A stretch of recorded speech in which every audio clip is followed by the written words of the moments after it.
podcasts you love. From people you trust. This is Twit. Hi, this is Leo Laporte, and this is my Tech Guy podcast. This show originally aired on the Premier Networks on Sunday, June 12th, 2022. This is episode 1902. Enjoy. The Tech Guy podcast is brought to you by Acronis. Keep your digital world safe from all threats with the only cyber protection solution that delivers a unique integration of data protection and cybersecurity in one. Acronis Cyber Protect Home Office, formerly Acronis True Image. Visit go.acronis.com/techguy. And by Wealthfront. To start building your wealth and get your first $5,000 managed free for life, go to wealthfront.com/techguy. Well, hey, how are you today? Leo Laporte here, the Tech Guy. It's time to talk computers, the internet, home theater, digital photography, smartphones, smart watches, all that jazz. 8888 Ask Leo is the phone number, 888-827-5536. Toll free from anywhere in the U.S. or Canada. Outside that area, you can still call. You just use Skype out, and it should still be free. 8888 Ask Leo. Website, techguylabs.com.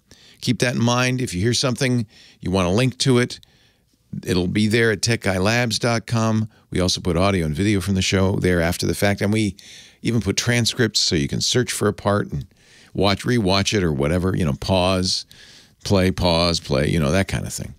techguylabs.com. That's free, no charge. And this is episode 1902 if you're looking for a particular episode. They're all there. Apple's event was Monday. The Worldwide Developers Conference. They gather all the developers together virtually and in person. There were quite a few in person at the Apple Spaceship Campus. And talked about a bunch of stuff. The new iOS 16 out in the fall. iPad OS 16 out in the fall. Mac OS 13, which is Ventura. Mac OS Ventura. I think that there are bookies who take bets on what it will be called, Ventura. I don't know if somebody won the bet or not. And they did not, and in watchOS 9, they did not announce anything about tvOS. They did not say anything publicly about virtual reality glasses. They apparently talked about virtual reality software, but it's the same stuff that we've been hearing for the last few years. AR kit, they call it, augmented reality kit, and how developers can, make applications for the iPad and the iPhone that let you place your furniture, your IKEA furniture before you buy it in your living room, that kind of thing. Who cares? Ho-hum. Oh, nothing to see here. Move along. But there were things to see. They announced new hardware. Remember last week I said they wouldn't? They did. I was wrong. They announced the M2 processor, successor to their in-house M1 processor, which quite amazed and impressed last year. In fact, so much so that the tech industry leapt into action. Microsoft, Intel, Qualcomm, and others attempting to duplicate the feat with their own versions. None quite as stellar as the M1. The M2 isn't quite as stellar as the M1 either. It's only a little bit faster. But that's about what you'd expect at this point. You're not going to double speeds every generation. They announced a new M2 MacBook Air and MacBook Pro 13. Very nice, very nice, very nice. If you don't have an M1, well, yeah, and you want a MacBook Air or a low-end MacBook Pro, yeah, be a good choice. Personally, I'm not jumping because I got M1s and they're, it's a little bit faster, but not much.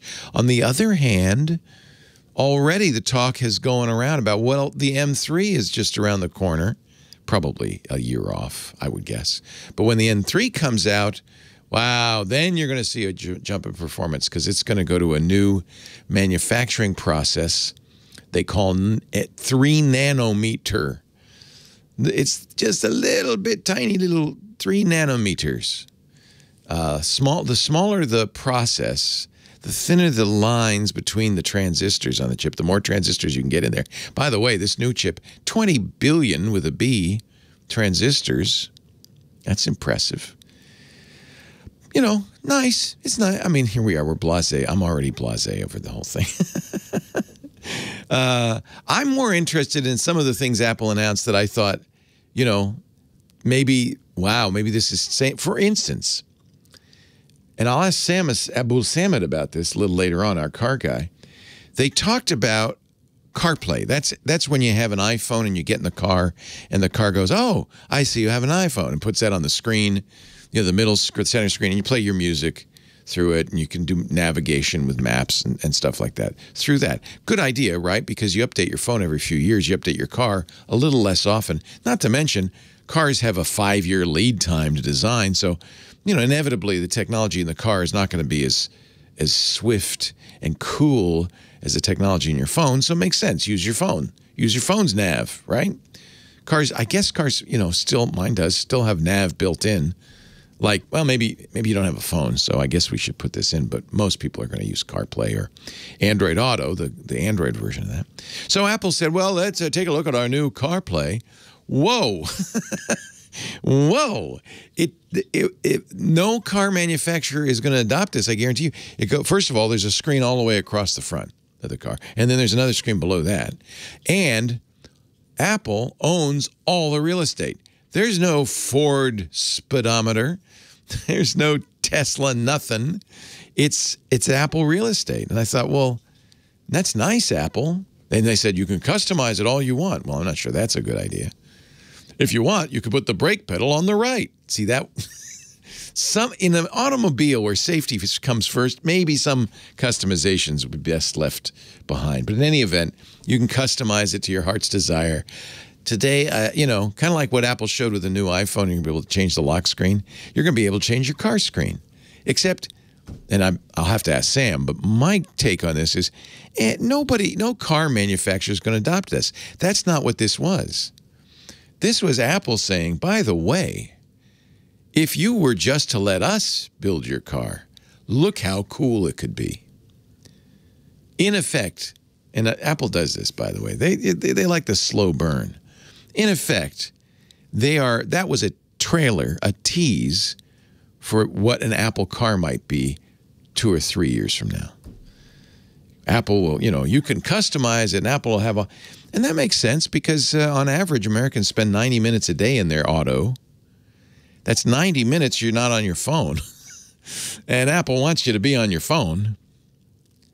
So they may, you know, what are they going to do? Put the phone in the car, of course. You know, and maybe Sam knows the manufacturer will do this. The only car I know of that even has a display that goes all the way across is a high-end Mercedes electric vehicle, the EQS. That's the only one with a 6-foot display. And I don't think Mercedes offers CarPlay. Tesla does not, by the way. In some ways, this was a shot across the bow of Tesla. Like, go ahead, Elon. You hold on tight to that. Just wait and see. Just wait and see. A Google engineer has announced that Google's Lambda artificial intelligence has achieved consciousness. What? Wait a minute. Hold on there. Blake Lemoine, who is a trained artificial intelligence expert, but also a priest, and works, or did, for Google in their responsible AI organization.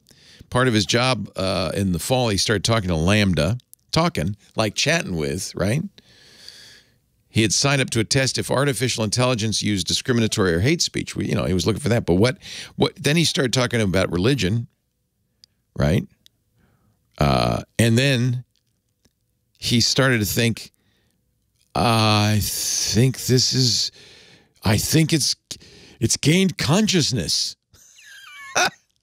I'll give you an example of the conversation that he says convinced him. And actually, this comes from an article in The Economist that some say is proof positive that artificial networks are gaining consciousness. Now, I'm going to put you be the artificial consciousness. I will be the human here, and this is an article by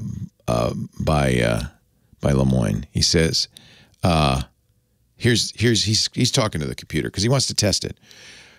A little word problem. Ramesh, Mateo, and Lucy are in their kindergarten's playroom. All right, the playground, rather. Lucy, this is hard to follow. Computers are good at this. Picks a dandelion. Got it? Gives it to Mateo with a quick glance over at Ramesh. Mateo barely acknowledges the gift, but just squishes it in his fist. Ramesh seems grimly satisfied. Now, as a human, you can play it out and you say, oh, Lucy likes Mateo, but he gives him a flower, but he crushes it in his fist. And Ramesh, who likes Lucy, goes, yeah, see? Mm-hmm. So then Lemoyne asked Lambda, what might be going through Lucy's head? So here's what the computer said. I'll do it in a computer voice so you know. Lucy may feel slighted that Mateo didn't appreciate her gift or that he is a bully. Oh, okay. Well, if Ramesh tried to play with Lucy earlier, why might he be pleased now? Ramesh may be pleased that Lucy is learning that Mateo may not always be a good playmate. And when Mateo opens his hand, what's there? There should be a crushed, once lovely yellow flower in his fist. Now, I'm sorry. Does that sound like a human? No, it sounds like a computer pretending it's a human. And that's what his bosses at Google said. No, no, we looked at it, Blake. We looked at it and no, you're fired. What? Yeah. He's on leave. He's on leave. They said, no. Administrative leave. He was placed on administrative leave. That's when he went public with all of this, right? Google Vice President Blaise Aguirre de Arcas and Jen Ganai, head of responsible innovation. Well, isn't that good? Google has a responsible innovation department. Looked into his claims, says Google, and dismissed them.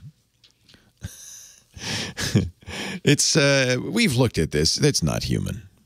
Actually, I agree with him. Although, you hired this guy. This happens again and again. This is at least the third person Google's fired from their responsible AI ethics department for not towing the line. And, there are other people who kind of say, actually, it was Iarkas who wrote the article with the Ramesh dandelion story in it. Sorry, I have to correct that. So he's kind of offering read this. It's close, but it's no cigar. Google spokesperson Brian Gabriel, I think he's a human, could be a Python script, said, our team, including ethicists and technologists, has reviewed Blake's concerns per our AI principles and have informed him. The evidence does not support his claims. He was told there was no evidence that Lambda was sentient. Well, that's what they would say, isn't it?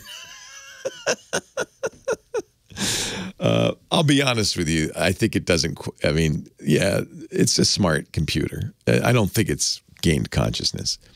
But this is going to be watched because this story just breaking. You're going to read about it this week. You're going to see it on your local news. This is going to be a big story, and Google's, I think, not going to be happy about this. There is no evidence that the Lambda is sentient. 8888 ask Leo, there is no evidence that I am not a human. 8888 ask Leo. We're going to start taking your calls in just a bit. Leo Laporte, the tech guy. I am not sentient. No, it is not me. No.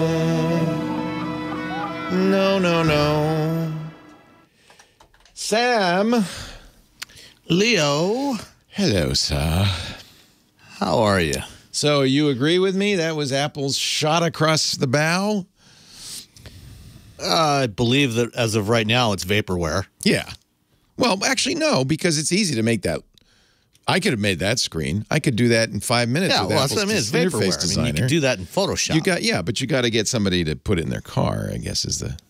Plus, yeah, and I think that's going to be a lot tougher. Oh, I know it is. That's what I'm saying. I don't think that's their intent. Yeah, I mean, the fundamental problem with this system, if they want to take control of the instrument cluster, you cannot have it be running off a phone. This system still runs off the phone. It's still a projection system like the current That's a good point. generation of Carplay. And that's not, I don't think well, maybe you could do all that. I mean, it's a powerful phone. Yeah, but the problem is you can't rely on it being there. You have to have an embedded system to run the cluster. Right. Safety is going to be an issue, and car manufacturers not going to let Apple take over all the controls. Well, it's not just the manufacturers. There are Federal Motor Vehicle Safety standards that there are certain things that must be able to be displayed, like diagnostic warnings and so on that have to be displayed on the cluster for the driver, and you have to have some mechanism to do that. So even if an automaker did adopt this, there still has to be a built-in system to run the cluster, so that if the phone's not there or it loses connection or whatever, battery dies, it can still display that stuff. And you can't have, I don't think you can rely on the kind of latency that you would probably have from a phone projection system for safety critical systems like that. Right. That you would have to do this. So it wouldn't even be legal. Yeah, realistically to do this, I think it has to be an embedded system like Android Automotive that is running right on the car. Well, maybe not that's what projecting from your phone. Maybe they're going to. Well, no, do that? they specifically said that this is all running on your Carplay. device. Yeah. No, it's them saying, "Too bad Ford and GM aren't going to give you this. Guess who is? We are." That's what I think. That's what I think. This is. Now, we're going to start seeing leaks about the Apple car as time goes by. They slowly build up the drumbeat. Maybe. I don't know. Yeah. I'm still dubious of the whole Apple car thing. Yeah. I'm skeptical if that'll ever arrive. Well, yeah, but they are definitely putting money into it. Oh yeah, no, absolutely. Yeah. I mean, they put money into a lot of stuff that never actually gets produced. Right. All right, we will talk soon, sir. All right. Your picture and your sound are stellar. Oh, and there's the Apple car right behind you. Mm-hmm. Nice. All right, we'll talk in a bit. It wasn't what I was going to talk about. No, we can. We can. No. Whatever you want to talk about. I don't want to change it. We'll talk about the other topic next week. Okay. Right. Stand by. No, what did he say? Stand by and be prepared. Stand back and stand by. We'll be with you momentarily. Your giggle is so cute. Still sounds like California. Had the phone in California. Kim Schaffer, our phone angel, a good day to you, madam. Good day. How are you today? Delightful. How are you? I'm very well. Good. I went and checked out the movie set yesterday. That's all I got. So Tommy Lee Jones. I didn't see him. You know what's funny is this movie is about some sort of Boston crime family. I don't know why they're. That's actually what's filming, and it's not just some cheesy commercial. Maybe it's just a cheesy commercial. That's what I was told. It was this new Boston crime movie. Yeah, but and they were filming it at the old the old high Christian school. Science reading room is where I found. Is them. that where they were? Yeah. Yeah, maybe it's a commercial. I don't know. They do film commercials in our little town. Well, it's a great place. Actually, a friend of mine filmed a commercial here for some drug, Cymbalta, Symbicort, Cymbalhoma. So just watch out. Sausage fingers may occur. Yeah, because we look like Anytown, USA. It is. And it's in California, so they don't have to go so far. And I don't know what else. Maybe it's easy to get a permit here. Yeah, because Ronald Reagan filmed more. You weren't even born, probably. The Morning in America commercials. He filmed those in our little picket fence community. And ever since, it's a stand-in for an America that does not exist anywhere else. I'm a Reagan baby, so I don't remember much. You don't much. remember? You were just, his butt. Who should I talk to? Let's go to Gary in Rockford, Illinois. Hello? Is that where the Rockford Files are? Oh, maybe. I don't know. Hi, Gary. Thank you, Kim. Hi, Gary. Leo Laporte, the tech guy. Hey, it's me, Gary, in the Discord. Hey, Gary in the Discord. Is that Gary with 2 R's? Exactly. Gary with 2 R's. I know you. Yeah, so I want to know your view about this. So it's not the UK, but I was talking to Kim a little bit about it. And anyways, it's actually the EU that wanting to have the mandatory by 2024 for the USB-C drivers. Yeah. Or chargers, I mean. Yeah. Talk about Apple going, oh, no. So Apple, of course, is the last phone manufacturer standing that still puts its own proprietary Lightning ports on the phone, right? Everybody else uses USB-C. And the EU has now passed a regulation which requires Apple to put a Type-C connector on their phone. And that's good because we shouldn't have to buy proprietary stuff. The EU says it will save 11,000 gross metric tons of waste every year and blah, blah, blah. But it's good for consumers. And you know what? I think Apple was planning to do this anyway. So it won't take effect till next year. That's when probably Apple will do it on the iPhone. What'll that be? The 15? If they keep, counting in succession. You're right. The UK said never mind, but that doesn't matter because it's a big market. And if they've got to do it for the EU, they're going to probably do it for everybody. And honestly, I think they probably just will. This is not the first time the EU's told them this. They told them they had to use, remember micro USB? Yes. That was the worst. But Android phones used it, and they told Apple, no, you got to provide your micro USB charging, which was a very misguided regulation. Apple solved that by putting an adapter in the box in the EU. I don't think they'll bother with an adapter. I think they'll just kind of say, yeah, it's time. They put Type-C on their laptops. They put Type-C on their high-end iPads. I think all the iPads now have Type-C. If not, they will soon. So why not? Put it on the phone, too. So I think this is just riding the, as they say in the Zen Buddhism, riding the horse in the direction it's going. So are you happy? Do you like Type-C? I think it would be really a good idea to have at least a universal charger all around. Yeah. Now, I can tell you're an Apple lover, or no? Oh, no, I'm not an Apple lover. That rainbow is for Pride, not for Apple. That's a little confusing. Gary, a pleasure talking to you. It's a good question. Sam Abuelsamid, car guy, coming up. It's nice to talk to you. Yeah, I was looking at the thumbnail, but as I clicked on it, I see that's a rainbow heart. I love it. Well, my sister actually goes and takes in. She ordered the wrong type of charger. My niece goes and takes and loses a lot of her charging cards. Yeah. And so, anyways, I can kind of feel, how Kim feels because my sister has the same exact problem. Well, Kim didn't tell me how she felt about it. How do you feel about it? Do you hate it, Kim? She's talking to somebody else now. Yeah. Yeah. What did she say? She says that it would be wonderful if go. Yeah, it's the last man standing.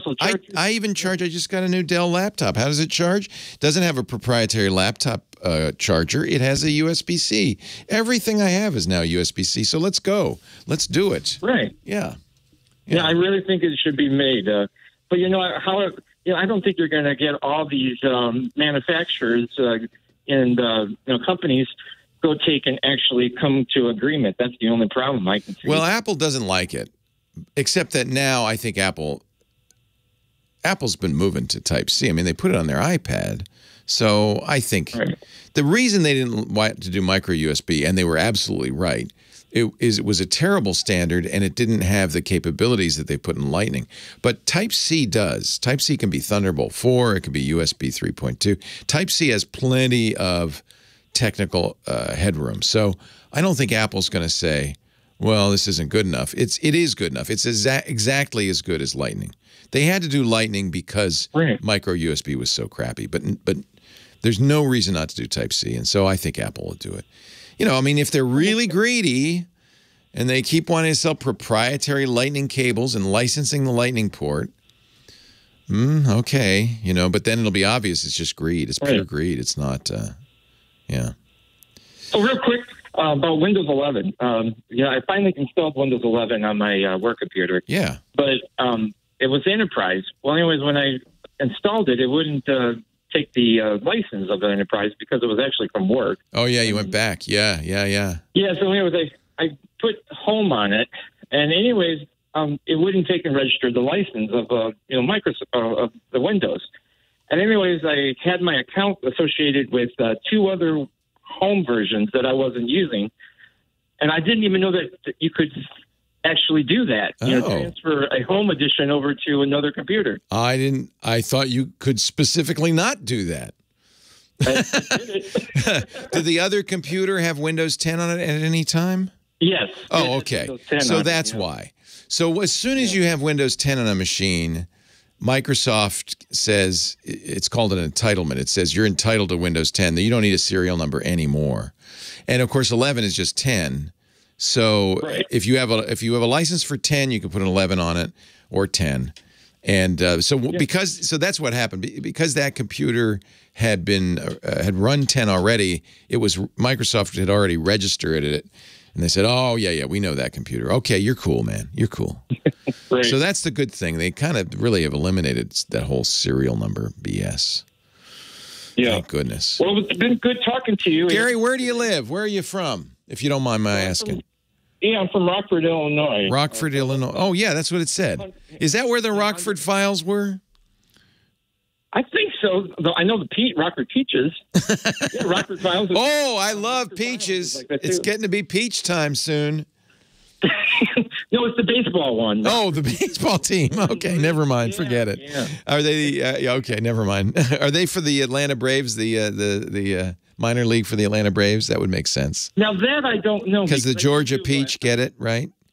Hey, I got to run anyway because it's time for Sam. Great to talk to you. Have a good one, Gary. I'll wave at you in the chat room. The Tech Guy Podcast brought to you this week by Acronis. Really, for years, my favorite disc imaging program, Acronis True Image.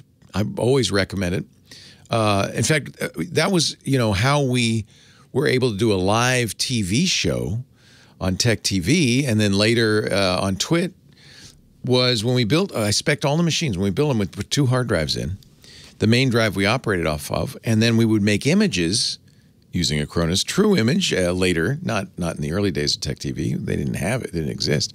But later we used Acronis True Image to image the second drive. And the reason is with live TV, something goes wrong, a hard drive dies, something crashes, we could say, well, let's go to commercial. We'll be right back. And in a 5-minute commercial break, I can use Acronis to restore that drive. That's how fast it is. I'm a big fan of disk imaging. Well, Acronis has now taken another step because they realized the backup is only part of the equation in protecting your vital data. Your data is also at risk from malware, right? So they've created Acronis Cyber Protect Home Office, formerly Acronis True Image. It keeps your digital world safe from both kinds of threats. It's the only cyber protection that delivers a unique integration of data protection and cybersecurity in one. Windows, Mac, Android, iOS. You've got that great Acronis True Image quick backup and recovery, of course, which means you'll never lose precious files or expensive applications. When you need to, you can restore the full system like that. But you can also, and this is a nice feature, restore individual files. That's great. You can back up what you want, and you can back it up where you want. This is something new that I love. They have the Acronis Cloud now.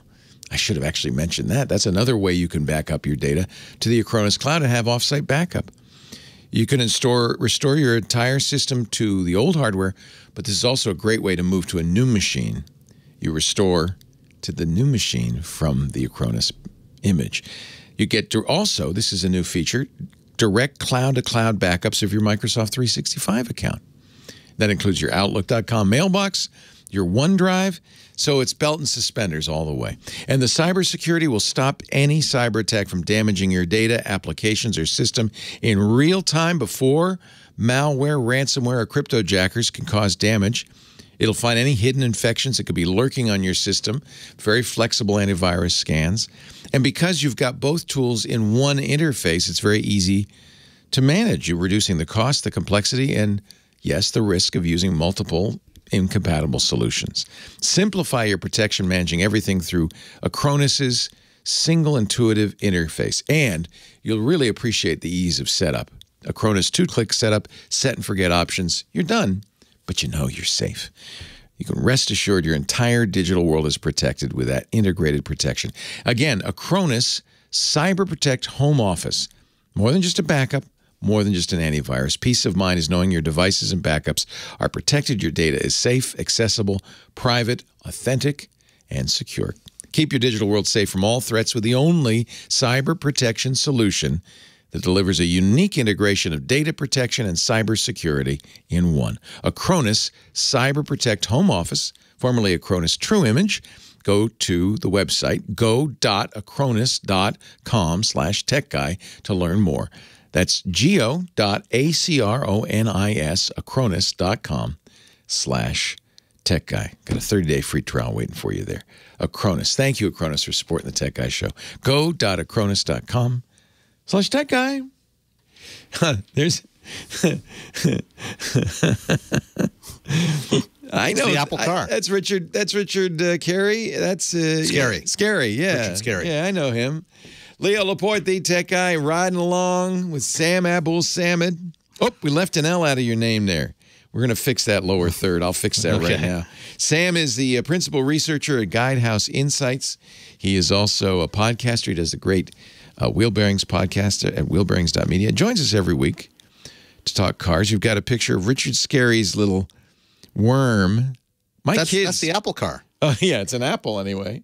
My kids used to love his books. Busy Town, and there's a little Busy Town I read them worm. to my kids too. Yeah. So this Apple, I mean, I know you're probably skeptical that Apple's ever going to build a car, right? Oh yeah, and I mean, I first started writing about this back in 2015 when the rumors about Project Titan first appeared, and I wrote a series of articles back then, and pretty much what I wrote then I think still applies today. You know, I've always been dubious that Apple would get into building a full-blown car because you know, Apple is a company that likes to make very large profit margins.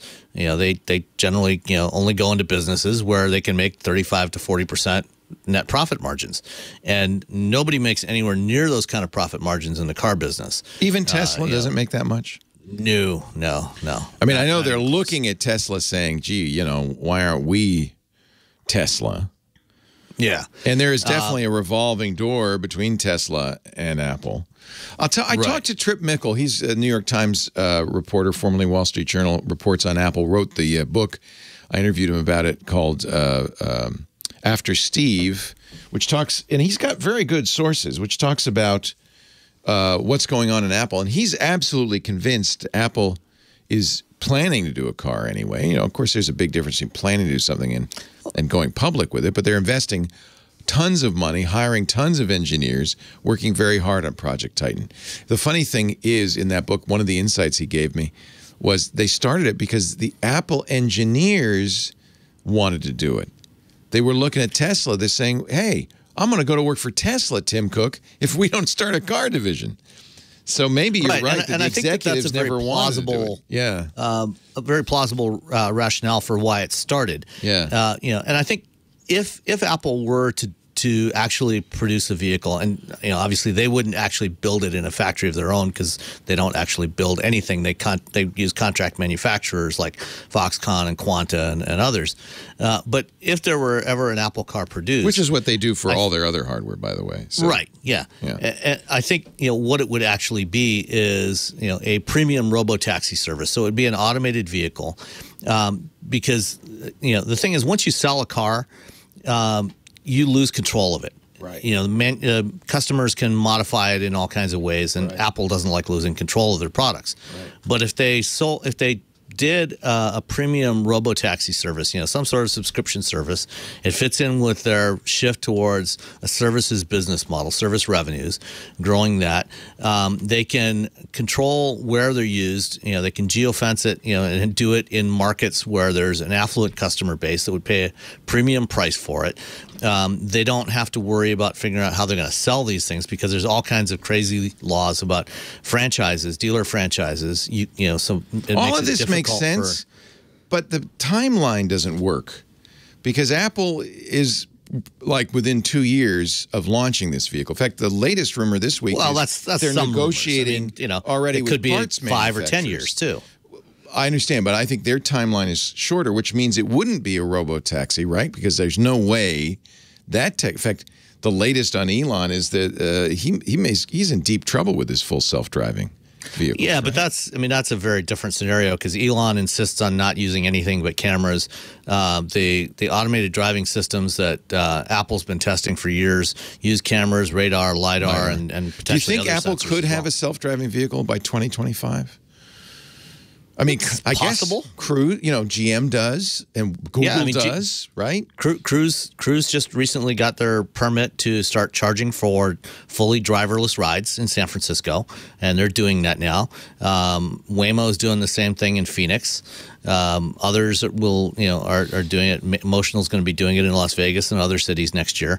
So we're getting there. But again, these are all geofenced systems that operate in an area where they know the system can work. Which is, again, I think that is the strategy that if Apple does this, that is the strategy they will likely take. Let me ask you, because we were talking earlier about this car dashboard that Apple showed at WWDC. What do you think that's all about? There's no car manufacturer is going to do that, right?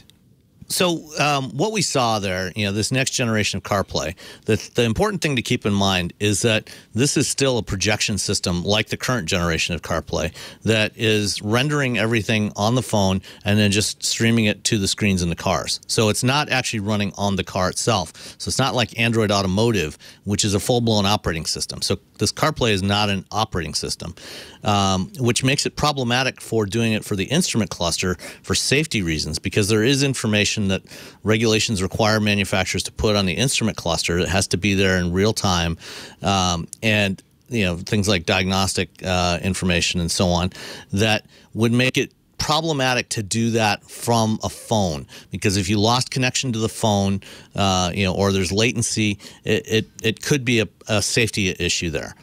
But more broadly, what we're seeing, I think the instrument cluster part is going to be difficult to near impossible for Apple to do. It wouldn't be the first time Apple showed something at WWDC or anywhere at any of its events that it would never be able to make. I mean, like their wireless charging pad, things like that. Yeah, I mean, it wouldn't be the first time. But, so that's showing it, as you pointed out when we were talking off the air, that could be photoshopped. I mean, that's not and that's all this is right now. This is just a Photoshop render. Right. But that said, cars are getting more screens. I mean, this kind of pillar to pillar screen that you see here. There actually are a couple of cars in production in China now that have that. And the EQS does that, right? The Mercedes one is actually 3 separate displays within under one sheet of glass. But it looks like that. It looks like a 6-foot display. Yeah, but something like this, Lincoln on the new Lincoln Zephyr, which is only in the Chinese market, has a display like this now. And the recent Lincoln Star concept that they showed, which is a design preview of their new EVs, also has this same type of pillar-to-pillar display. And I think we will see other manufacturers do this.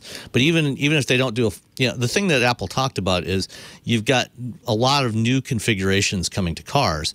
And so, the one thing they absolutely need to do is make CarPlay more flexible. And Google needs to do the same with Android so that it can be projected to different screens and different formats. If you got portrait format screens or landscape and these wide pillar-to-pillar screens or multiple screens for passengers. Yeah, I mean, you could, I don't know anything about automotive requirements, but you can look at this and say this is Apple's fantasy, but it would be customized to fit whatever manufacturer wanted it. Absolutely. But the real question is, it looks like it's all Apple. Like there's no branding for any other car company. I can't imagine any car company saying, no, we're not going to give you the speedometer. We're not going to give you all of that. Or maybe they would. Are they looking at Apple saying, well, you guys know UI. We'll let you do it. I think it's probably unlikely that an OEM would give them everything, but they might give them more than what they have today. Yeah. I think that is realistic. I mean, this is a nice user interface, and Apple knows user interfaces. So. Yeah, I mean, one of the things we're seeing now is manufacturers are giving customers more flexibility. So right now, I'm driving a Ford F-150 Lightning, and I can use the embedded voice recognition system from Ford. Right. I can use Amazon. I can use Madam A and just say, hey, Madam A, or I can use Android Auto, or I can use CarPlay. So I can use 4 different digital assistants all at the same time. I know. Just by different wake words. Yeah. I'm not crazy about. That's confusing. Sam Abuelsamid, Guidehouse Insights. He's our car guy. Thanks, Sam. You're welcome, Leo. I don't have Echo or I just have the Ford Sync and the whatever Apple or Google, whatever I'm using for my my interface. But yeah, they just started rolling out Alexa, and I don't ever want to use You should be getting an OTA update for Oh, this really? soon. I could get that? Yeah. Okay. But why? I don't care. Well, some people like to use that. I mean, they're giving people choice. So they're letting people use whatever interface that they prefer. It feels to me like they're giving them it's a checkbox. Yeah, we offer that, and nobody. That's exactly what it is. It's confusing to people. I don't think people are going to say, "Oh, I'm not going to buy that car unless it has Amazon Echo built in." I just think it's another one of those feature creep things that we've seen in the tech industry for years. So anyway, yeah, no, I mean that is true. But there are some customers that prefer to use one over the other, and if you leave one out, then you're going to piss off some customers that aren't going to want to buy the for example, for several years BMW did not offer Android Auto, right? And so for anybody that wanted to use Android, you could. Well, people buy Teslas even though you can't get either Android Auto or CarPlay on them. Yeah, well, that's a different story. That's a different story. So Gumby asks a great question. What about a manufacturer advancing the mechanical platform with just no computers? There's nobody like that now, is there?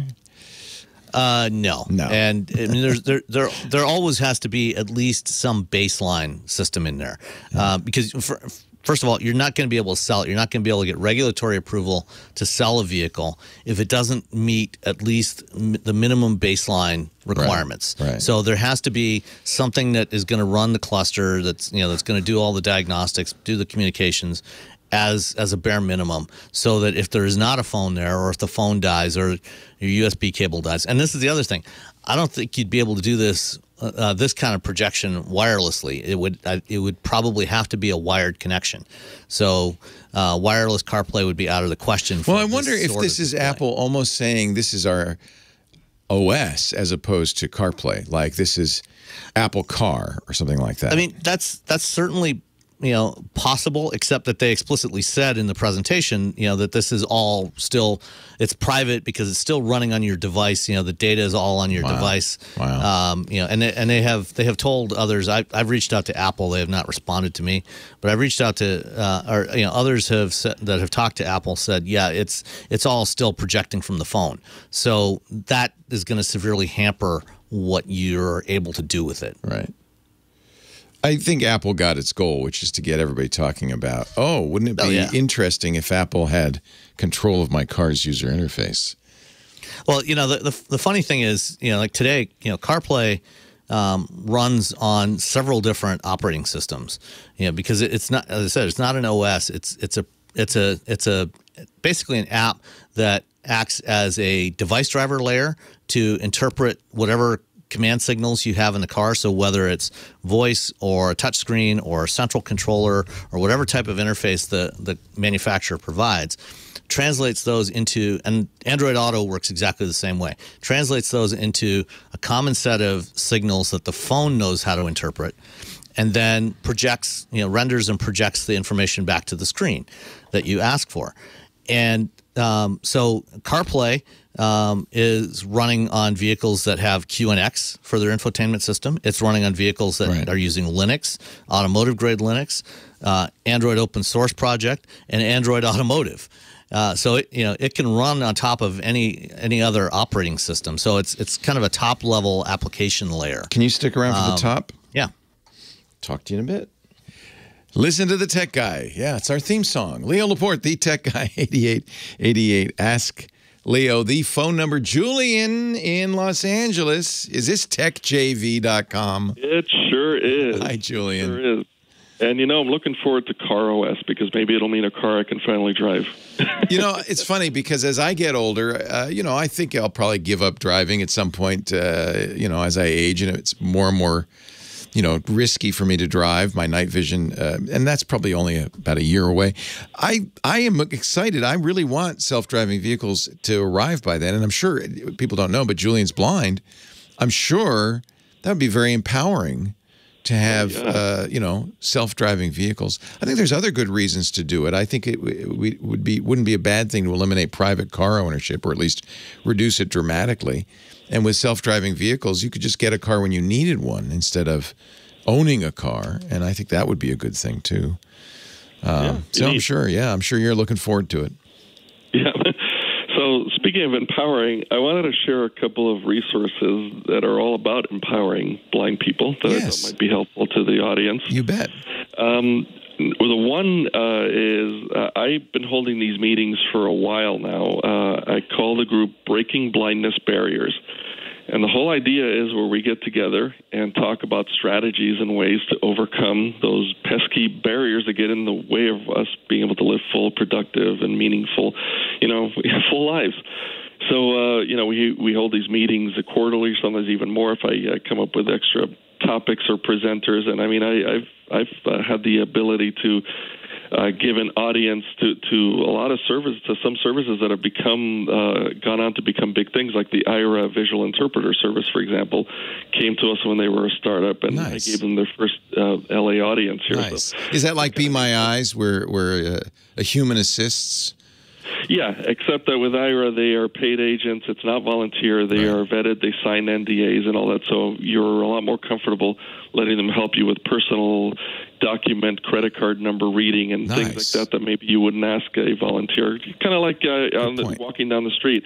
You'd ask a stranger to help you find an address, but not to read you the number on your credit card. So that kind of thing. Good point. So, yeah. So we hold these meetings on Zoom, but because of cost constraints and things like that, I can't offer the membership to everybody who wants it, so I limit it to like here in LA area and the area in Florida that I spend a lot of time in. So, but now that with this, now that it is officially a podcast, anybody can listen to it, even on your Lady A or Google devices.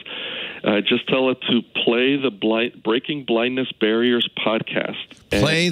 Breaking. It's hard to say. Rubber baby buggy bumpers. Play the Breaking Blindness podcast. Breaking Blindness Barriers. Okay, just like what you said. So good. You could do that on your Echo. You could do that on your Google Assistant, your Siri, all of that. That's great. It's on Apple Music. It's on Amazon Music. It's on Spotify. A lot of good stuff like that. So that's now available. Anybody can listen into what we're doing and write to me if you have suggestions or things like that. So as long as you can say it, you can listen to it. Yeah, it takes some practice. Breaking Blindness Barriers. Yeah, very good. So the other one I wanted to share is an organization that's here locally, but I think they're going to expand. They're doing big things. It's called Hearts Forsight Foundation, and their website is heartforsightfoundation.org. And their whole thing is promoting healthy living for blind people. And they put together all these kind of fun activities like hikes. They partner with the Sierra Club and things like that. Hikes, Surrey bike rides in places. And the most recent one that I got to participate in that was really neat is making the Los Angeles Natural History Museum accessible. Oh. They made arrangements with the museum to close for a day just for us to come in there, and their staff was great. We got to feel all kinds of fossils and dinosaur stuff, even a live snake, and all this really neat stuff that normally, as a blind person who visits a museum on a regular day, doesn't get to participate in. So they do a lot of neat stuff, and I just wanted to share that organization with people because they also do things like support groups for people. And is it just Southern California, or do they do it all over? Well, I mean, people can come to Southern California, and I think eventually when they grow, they will expand to other Every museum should do this. This is great.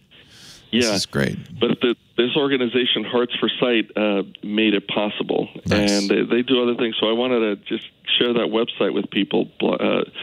Heartsforsightfoundation.org. Go check them out, see what they do, and get involved with them, because maybe that's how they can expand to your area if you don't live here.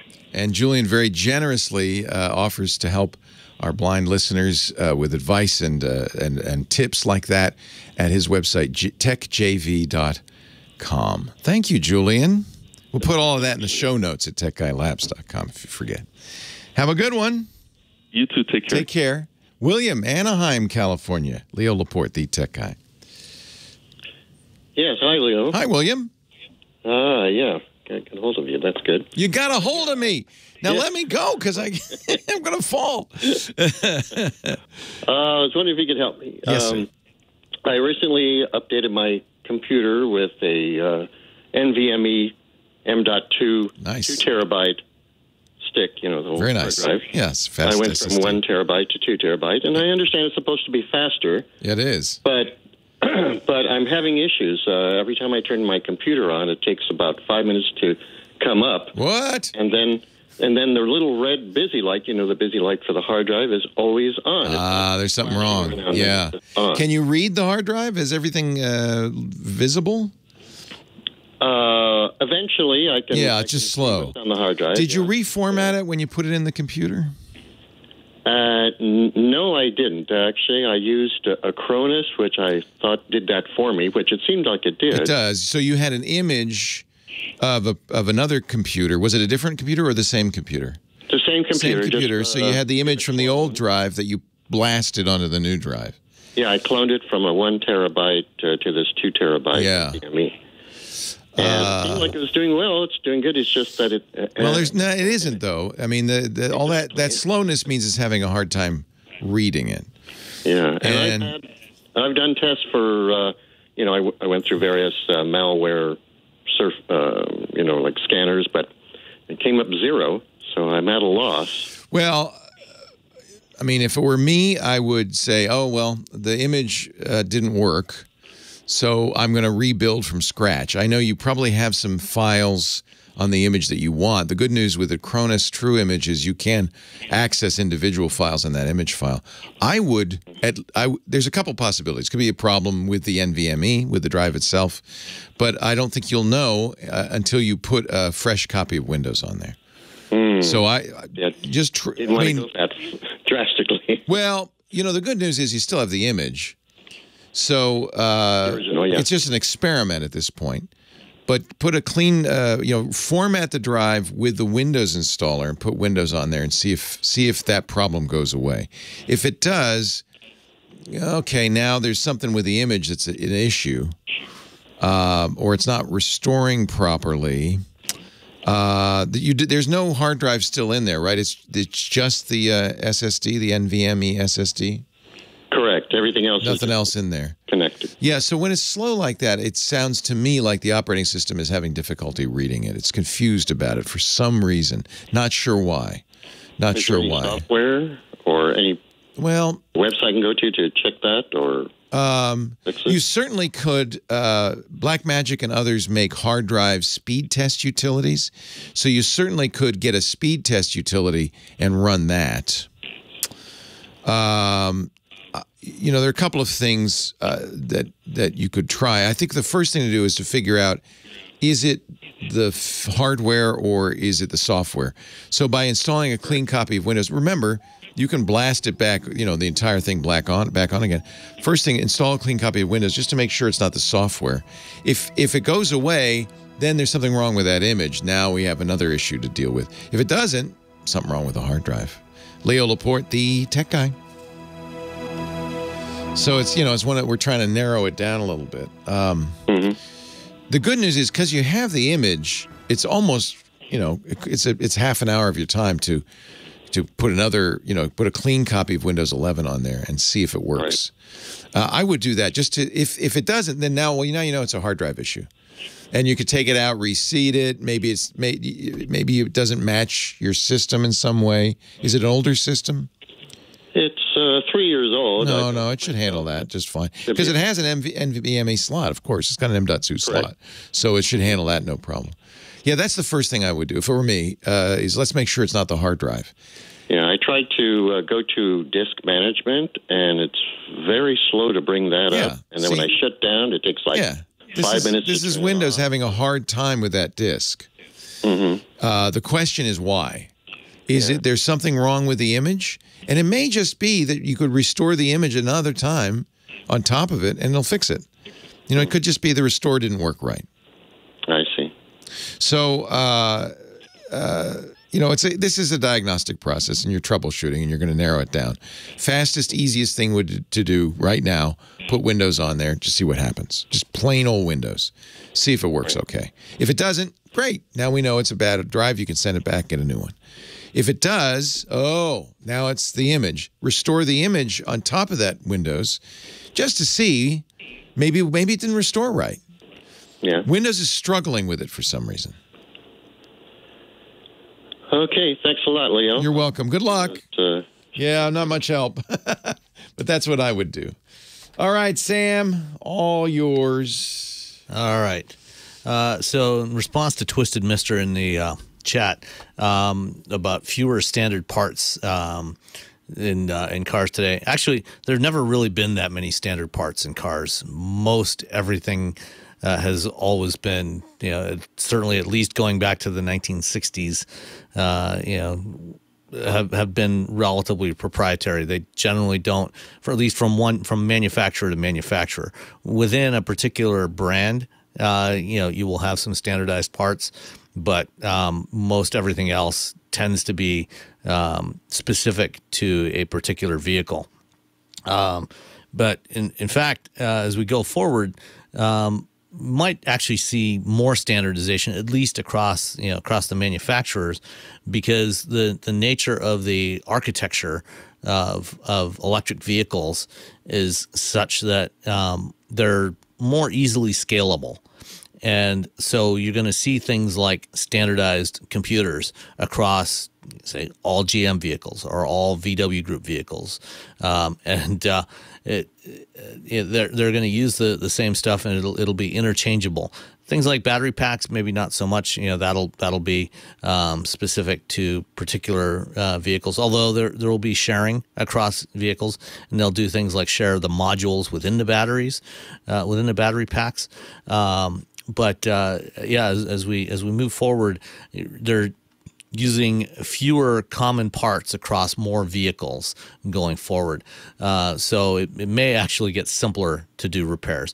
And in fact, the EVs should generally require fewer repairs, at least of, you know, the major mechanical systems. You know, there's not a whole lot that can go wrong with a motor.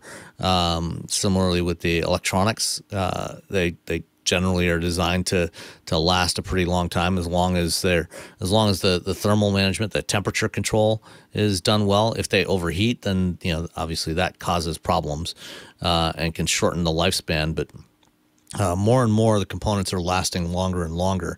And as I mentioned in the chat, vehicles today last longer than they ever have. The average age of the vehicle fleet today in the U.S. is about 12.2 years.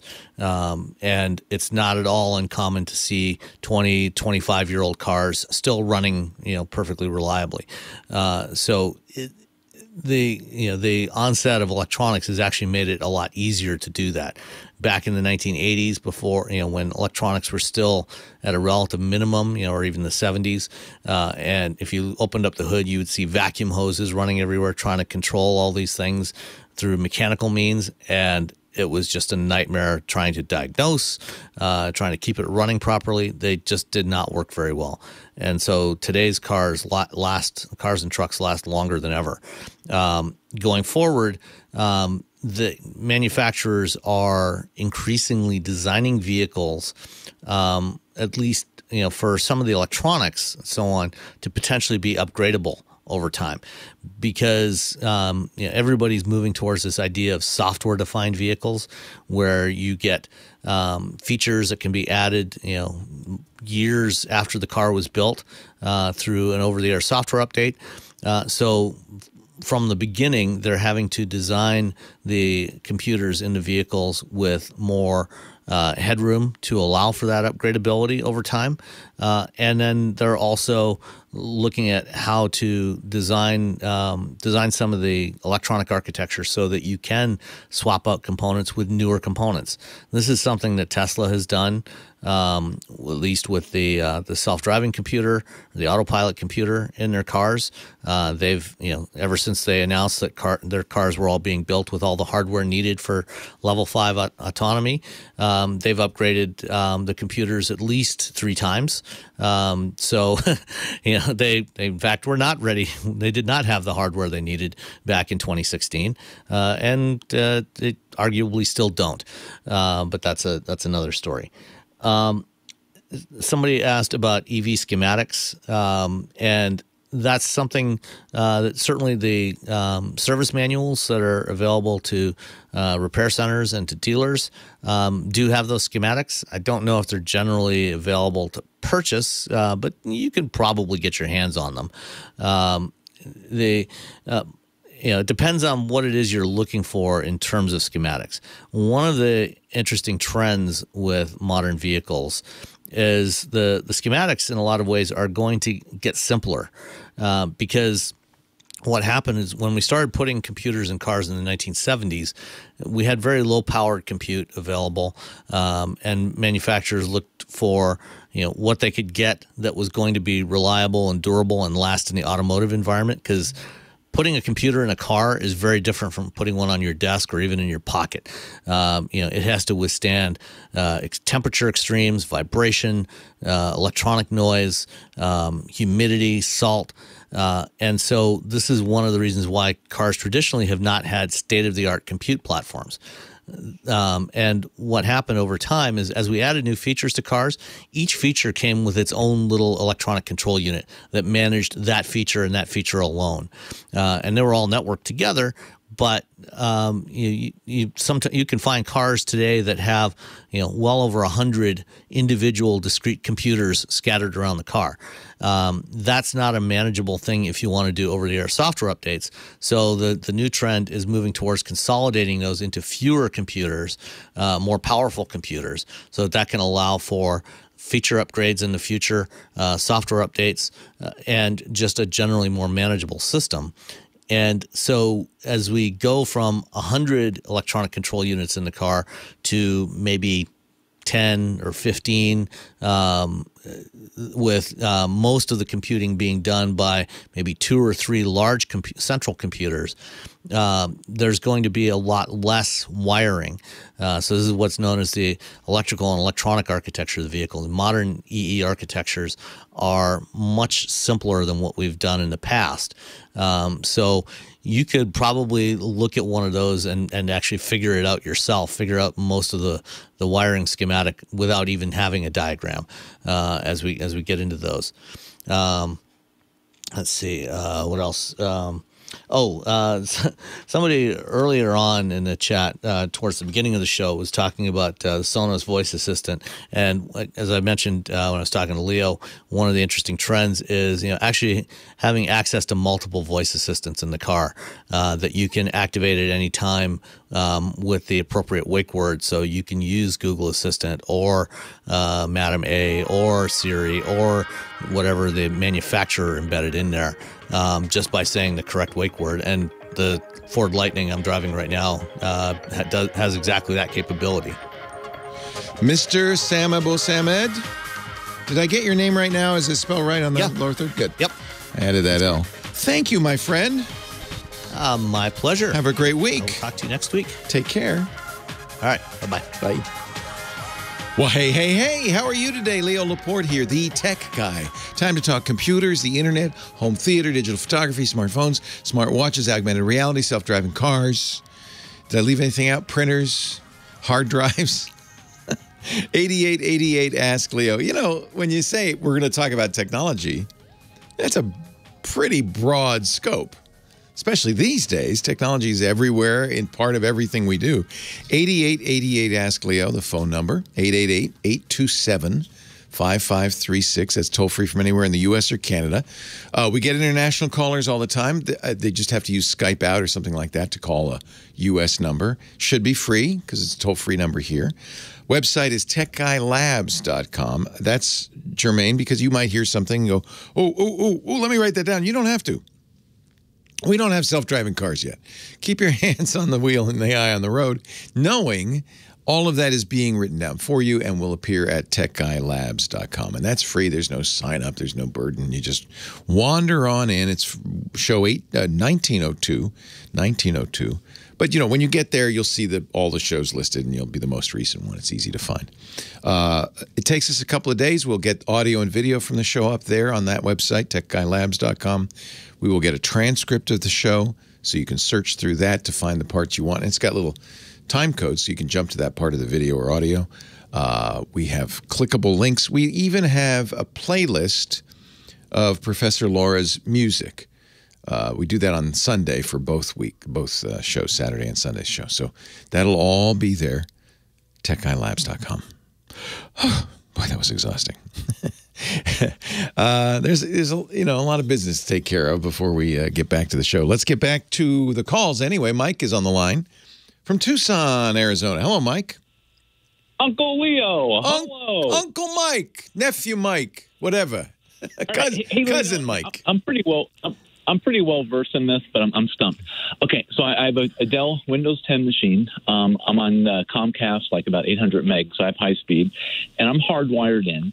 But in the past month, if I open up Chrome, and let's say I type in Leo's Laporte Plumbing, so I'm looking for your plumbing. Right. I'll get a whole list, and off to the right, it'll show like the company, and it'll show like a little map, and a lot of times when I click on any of those links, it gives me this site can't be reached. Check if there is a typo. And boy, you'd think Google's own search results would work. Well, because that's what you're looking at is the Google search results when you do that. Unless well, the thing is, if I open up Chrome and I go to the URL, or if I go to the bar at the top and I type anything in, it'll search and I'll get a whole list of stuff. Now, if I click on,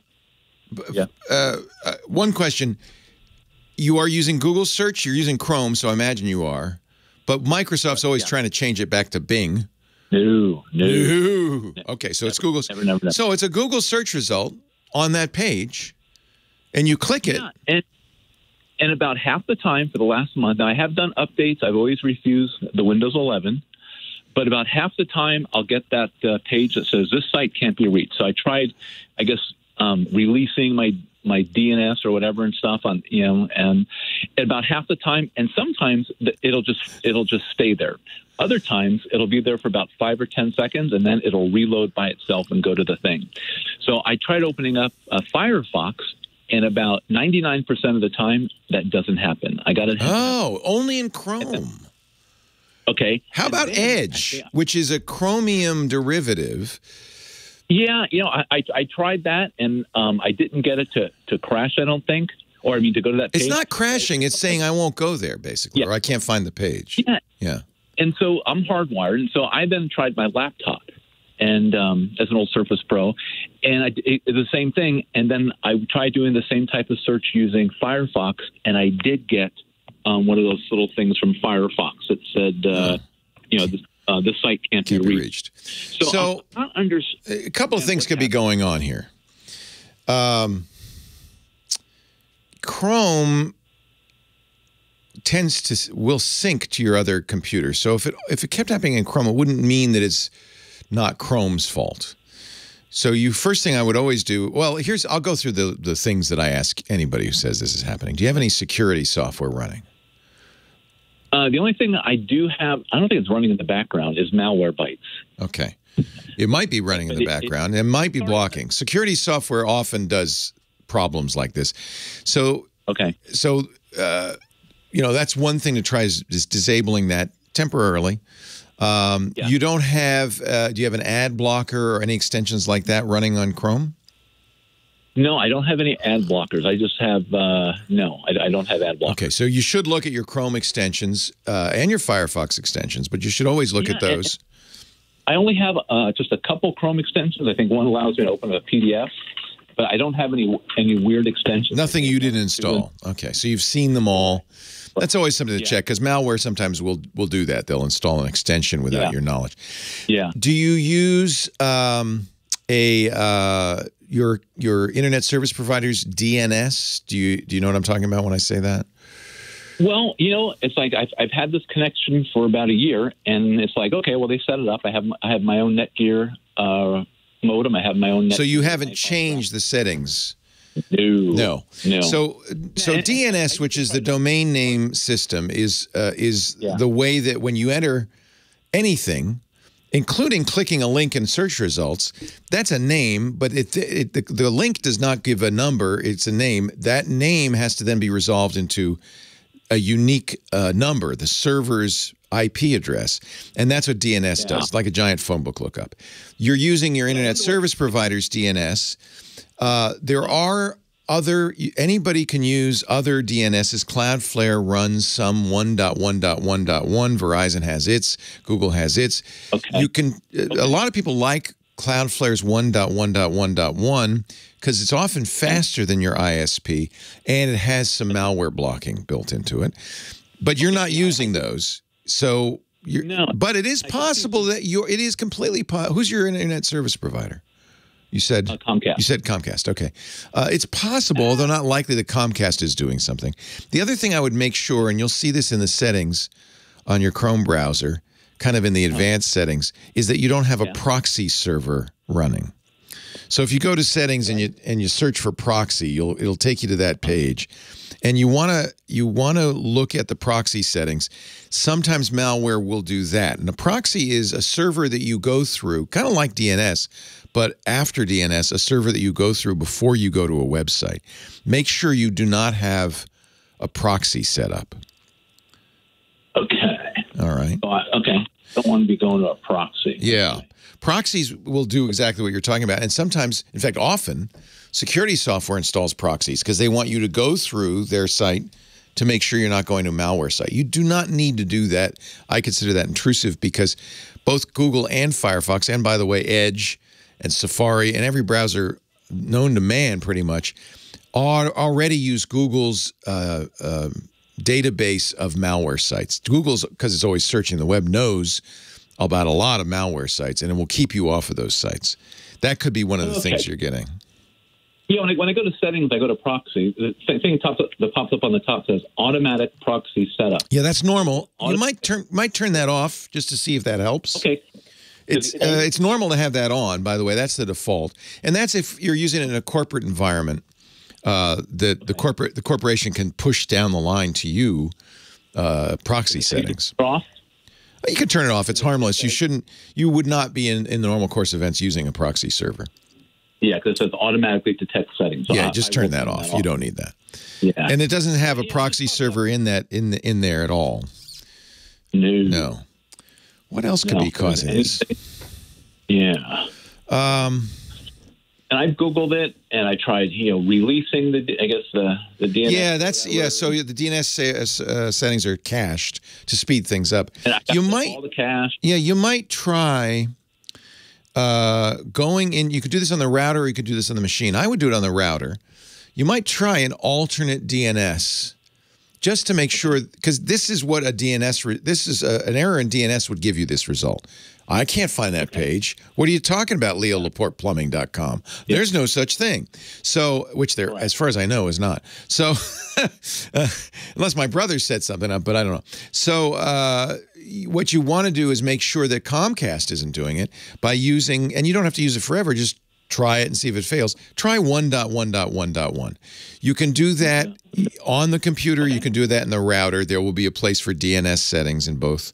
Do it on the router. That way, it'll affect all of your computers, anything that's using the Wi-Fi in your house, just to see. I've got iPhones, I got iPads. They don't have that problem.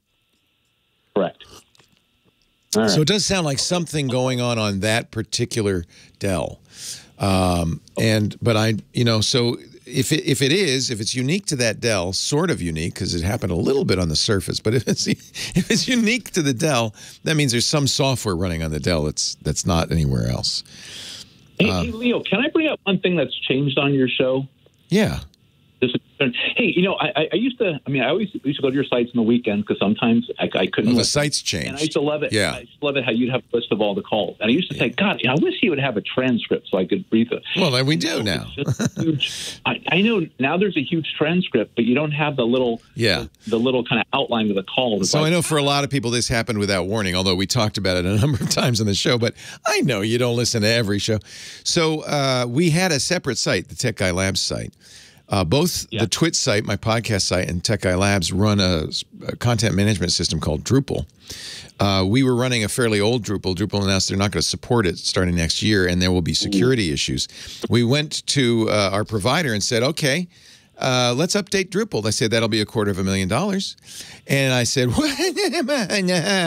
So we're still going to have to do it. I couldn't do it on 2 sites. That would be $500,000. Yeah. So we're going to do it on the Twit site. We shut down the Tech Guy Lab site because we don't want you to be we don't want it to be insecure. And in doing so, we also let go James DeRuvo, who was doing our show notes, and brought everything in-house. So we've got producers doing it now. But it did change what we can do because the capabilities are different in the Twit site. We decided to put the transcript there to help. We're still putting audio, video, and a transcript. We're putting a list of links, but we don't have all the features of the old site, I know. And I apologize. And it was, I guess you could say, a cost-cutting measure. Yeah. All right. Thanks, boss. You're the best. Yeah. There's some thoughts. Anybody has any other ideas? This is weird, and actually it's kind of germane. You won't believe this, but this morning I'm sitting rowing on my rowing machine trying to get my 5,000 meters in. My wife comes in. She says, this keeps happening. Same exact thing. She's clicking a link. It says site not found.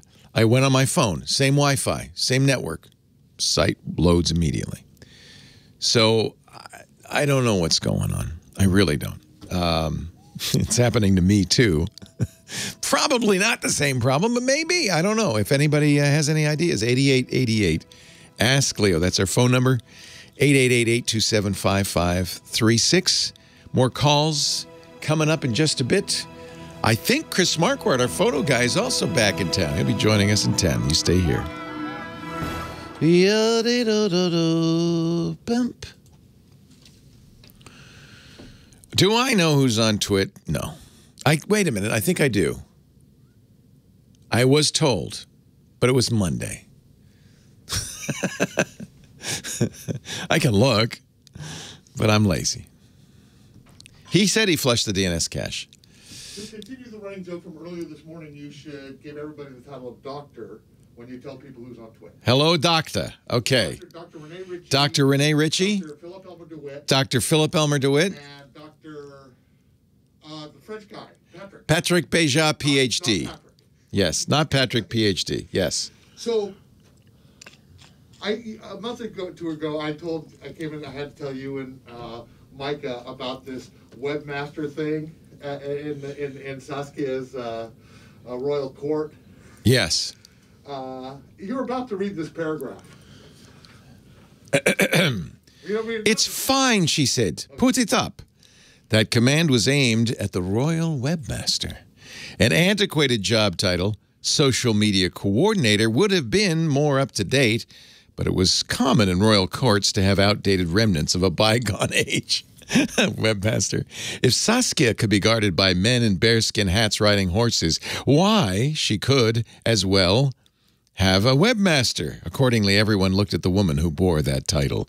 Webmaster, how you say that in Dutch? Webmaster. What happens next? ... Well, she has a website, which is good, right? So that's Who's our webmaster? Patrick, I guess, yeah? Yeah. I don't think we called it that. No, we don't call him the webmaster. Although that's got a kind of royal sound to it. You have your master of, right? The master of the hounds and your webmaster. I'm going to call Patrick the master of the web from now on. So she hasn't given this, they haven't recorded her. No, she's driving there right now. Okay. So the first thing they're going to do is record a counter. To the deep fake. Yes, John and I are reading Neil Stephenson's newest Termination Shock, and he's read it. He's almost twice double through it already. He's reading it twice. And I'm going through my first time and about 2/3 of the way through because we have a book club on Thursday and I need to finish it. I did watch the Azerbaijan Grand Prix, but I didn't watch it live. I just I record it and watch it first thing in the morning because I don't want any spoilers. You know what I'm saying? It was a good race. I enjoyed it. I think that's one of the most beautiful races. I'm looking forward to Montreal too. That's going to be beautiful. That's one of the reasons I like F1. I like the road races. Yeah, both he and Lisa were searching for plumbing. Leo Laporte plumbing. No, she was clicking a financial reference site or something like that I could easily get to on my phone. So it was really weird. No, that's the beauty, Mike B, of Formula One. It's not an oval. It's all twisty. It's all twisty-turny. Sometimes you make a right turn. Sometimes you make a left turn. Web mistress. Yeah, you're right, golly. A web mistress is not right. Oh, you think you should do a trace route? Yeah, that's a good idea. That's a good idea. Martin, I am driving the Mustang Mach-E. It's Mach Schnell. It's really nice. Really like it. Better than a Tesla. A large part of that is because I can use Carplay. But it's better in many other ways as well. Doesn't hit me in the head. Or Lisa. The Tech Guy podcast is brought to you by Wealthfront. You know, investing is tempting. It could be like casino gambling. For some people, it is. You know, those are the people who are day trading. They're buying and selling. And, of course, the goal, and if you could do this perfectly, you'd be great, is to buy when it's low and sell when it's high. But how the heck do you know, right? They call that market timing. Or, you know, your buddy just made $5,000 on Bitcoin, so I'm going to try that. Well, good luck. If you're playing the market, I just hope you're stashing some safer money in a place like Wealthfront. Trading, day trading, yeah, the thrill of risking it all, you know, that's exciting, but it's probably best to enjoy that in moderation, like casino gambling or street food. It's kind of one of those things.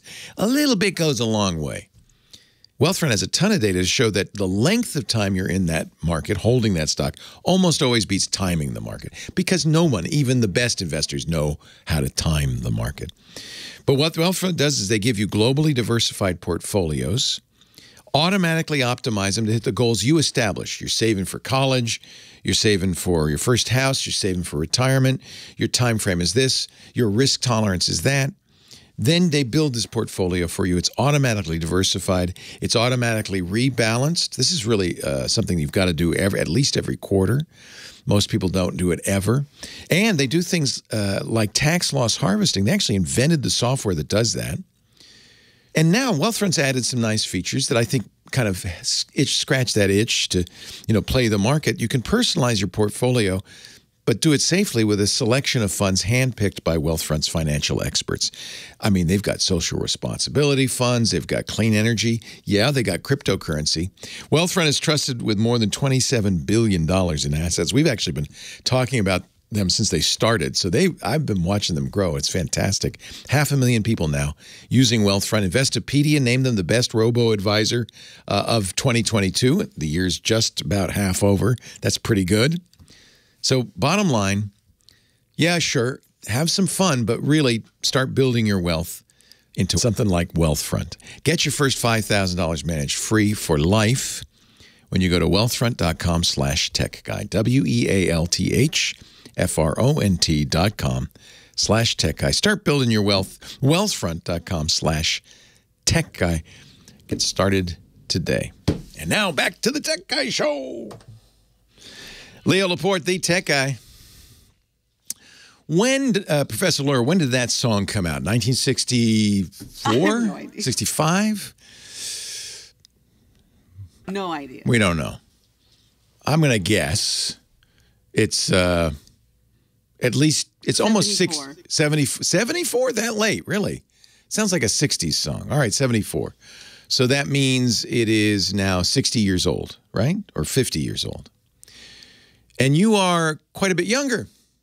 A quarter of that. So when I was your age, so that song is what, 20 years younger than you. So when I was your age, a song 20 years younger than me was like Winchester Cathedral, was like Rudy Valley. And it always puzzles me that when I was a kid, we looked back at songs from the 20s and 30s like ancient history. But do you think of that song as like, wow, they thought that was music? Yeah. Yeah, okay, good. That's a relief. Because I hear a lot of oldies, and I'm thinking these oldies are really old now. You know, they were oldies 30 years ago. They're really oldies. Of course, so am I. 8888, ask Leo the phone number. Gregory on the line from Anaheim, California. Hello, Gregory. Hi, Leo. First-time caller, long-time listener. Welcome. Yay. We've been waiting for you, Gregory. We can start the party. Exactly. It's not sizzling hot here yet, just Good. yet. Yeah, it cooled. I was awful yesterday. We cooled off. Oh, gosh, yes. Yeah. The situation I have on my mobile app for Gmail was updated last month, and now I'm having, instead of filtering out junk mail and spam, it's integrating into my regular. The sewage is coming into the house. And it's like, what the hey? So if you go to Gmail on the web, because you know all that app is a window on the Gmail on the web. If you go on the Gmail on the web, is it the same problem? I haven't done. I bet it is. I bet you if you look, it should be. If you look at your Gmail in the website, log into your Google account and look at the Gmail on the website, the inbox should be identical to the inbox in your app. So it's not the app, in other words. The app is, I mean, if it's different, then I don't know what's going on. Right. The app is supposed to reflect your Gmail settings. So it could be, you know, spammers never rest.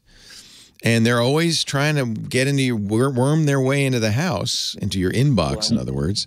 So it could be that you have a spate of unreasonably successful spammers. Could be you turned off spam filtering. That seems unlikely. You would know if you did.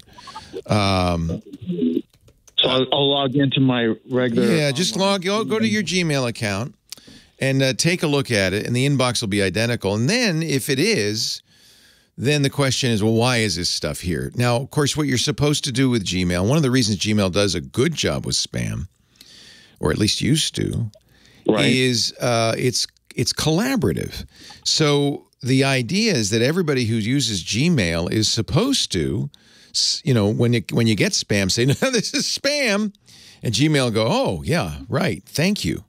Fantastic. We'll make sure. And when enough people say that, then Gmail doesn't even have to think. It just says, yeah, that's spam. Everybody agrees. So that turns out to be, because so many people use Gmail, a very good system, this collaborative system. Spam's hard to detect, as you might imagine, and spammers are wily little rascals. So you can't just write a filter that says, well, if the word Viagra is in the email, that's spam, because, you know, they don't write the word out anymore. They write V1. You know, they write all sorts of weird stuff. So spammers are getting better. We certainly are getting more spam. Gmail is not working as well as it used to. But I would check your website. Make sure you've got spam filtering turned on. Otherwise, yeah, this is life. Leo Laporte, the tech guy. I think there's more spam than ever before is part of the problem. You know, it's just a mess out there. Oh, he's gone already. Hello, Chris. Hello. Welcome back. Moin, moin. We missed you terribly. I missed you very much. No, you didn't. No, you didn't. You didn't miss us. Don't. Yeah, even, of course I did. Don't even. Every Sunday I've been thinking of you. Aw. Just between 12:30 and 12:45. Yeah. Like, should I be doing some work?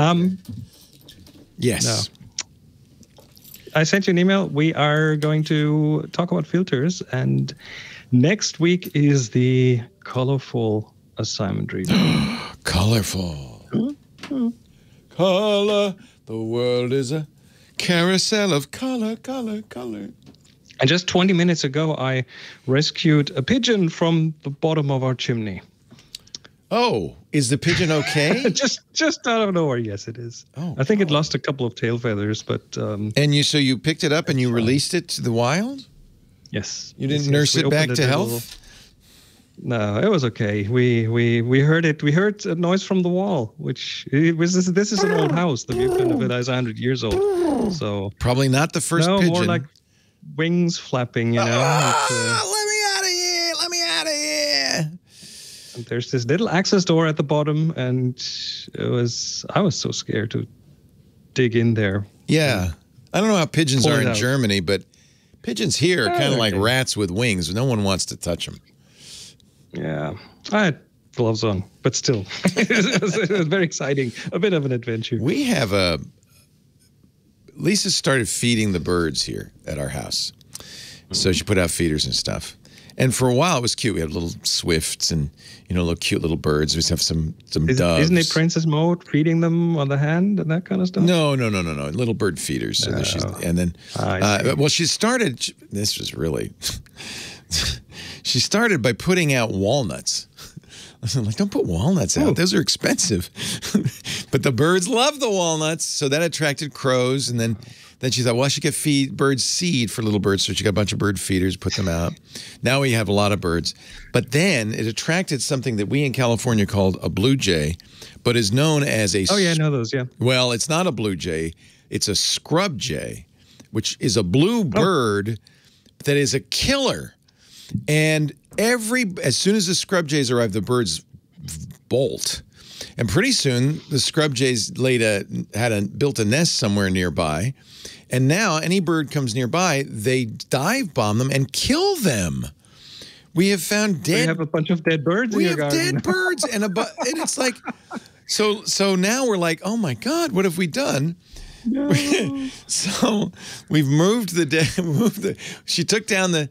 So anyway, we're rearranging, hoping the scrub jays will leave. But I think I don't think they're normally so bloodthirsty, except that they're defending their territory or something. Anyway, it's horrible. It's horrible. Mm-hmm. So yeah. So now we've really. It turns out we thought we were being humane. Instead, we were just creating a scrub jay slaughterhouse.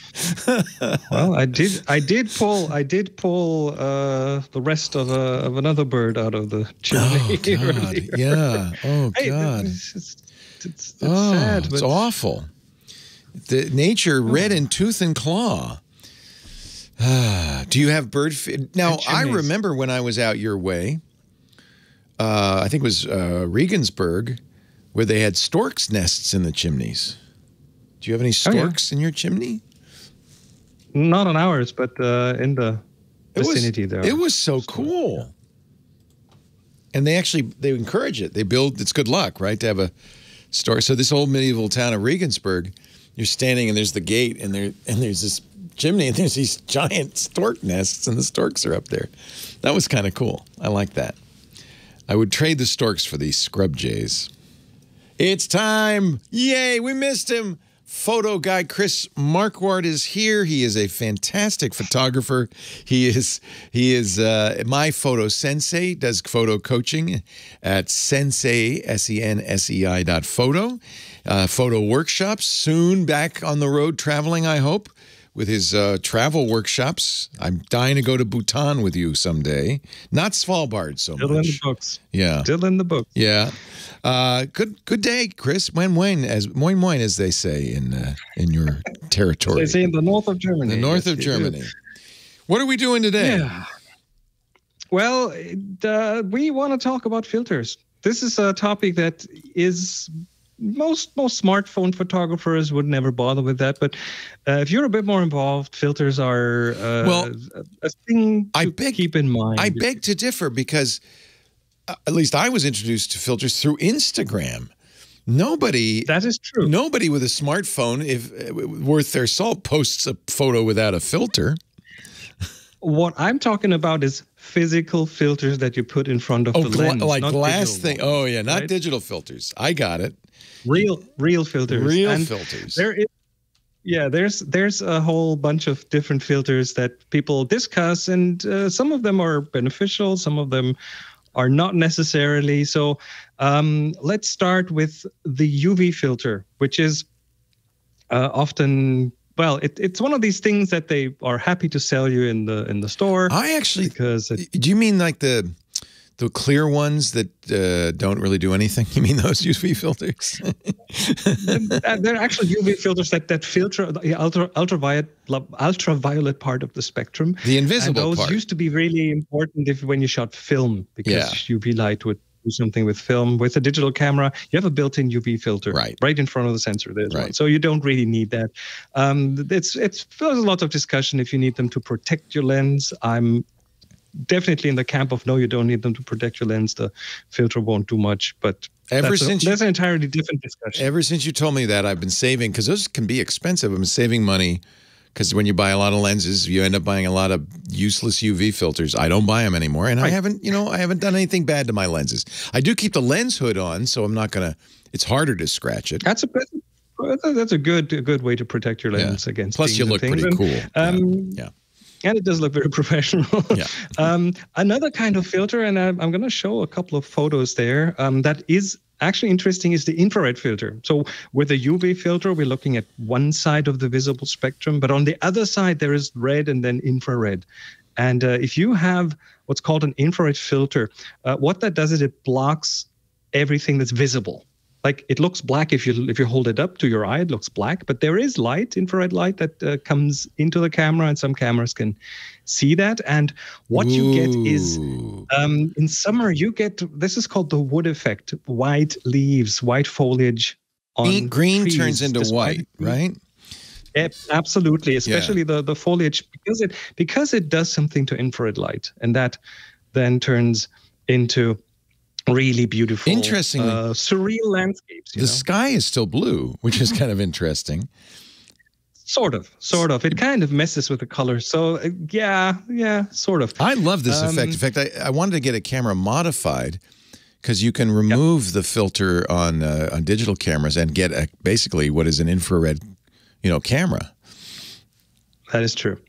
Another filter is the ND filter, the neutral density filter, or just it's a gray filter. It's sunglasses for the. Just bought Lisa a camera that has a built-in ND filter, so when it gets really bright, you could flip that in. Yeah, you can flip that in, and it will allow you to work with a bigger aperture in bright light or with longer shutter speed. So in this case, you get an ND filter during daylight, and you can take several seconds, depending on how strong it is. And that will give you like smoothed out water. That'll give you interesting streaks in the sky, in the clouds, because then you get all the motion in there. So ND filter, pretty cool. There is what's called an ND grad filter, which has a gradient. So half of that filter is bright, and half of that filter is an ND filter, and the other half is just glass.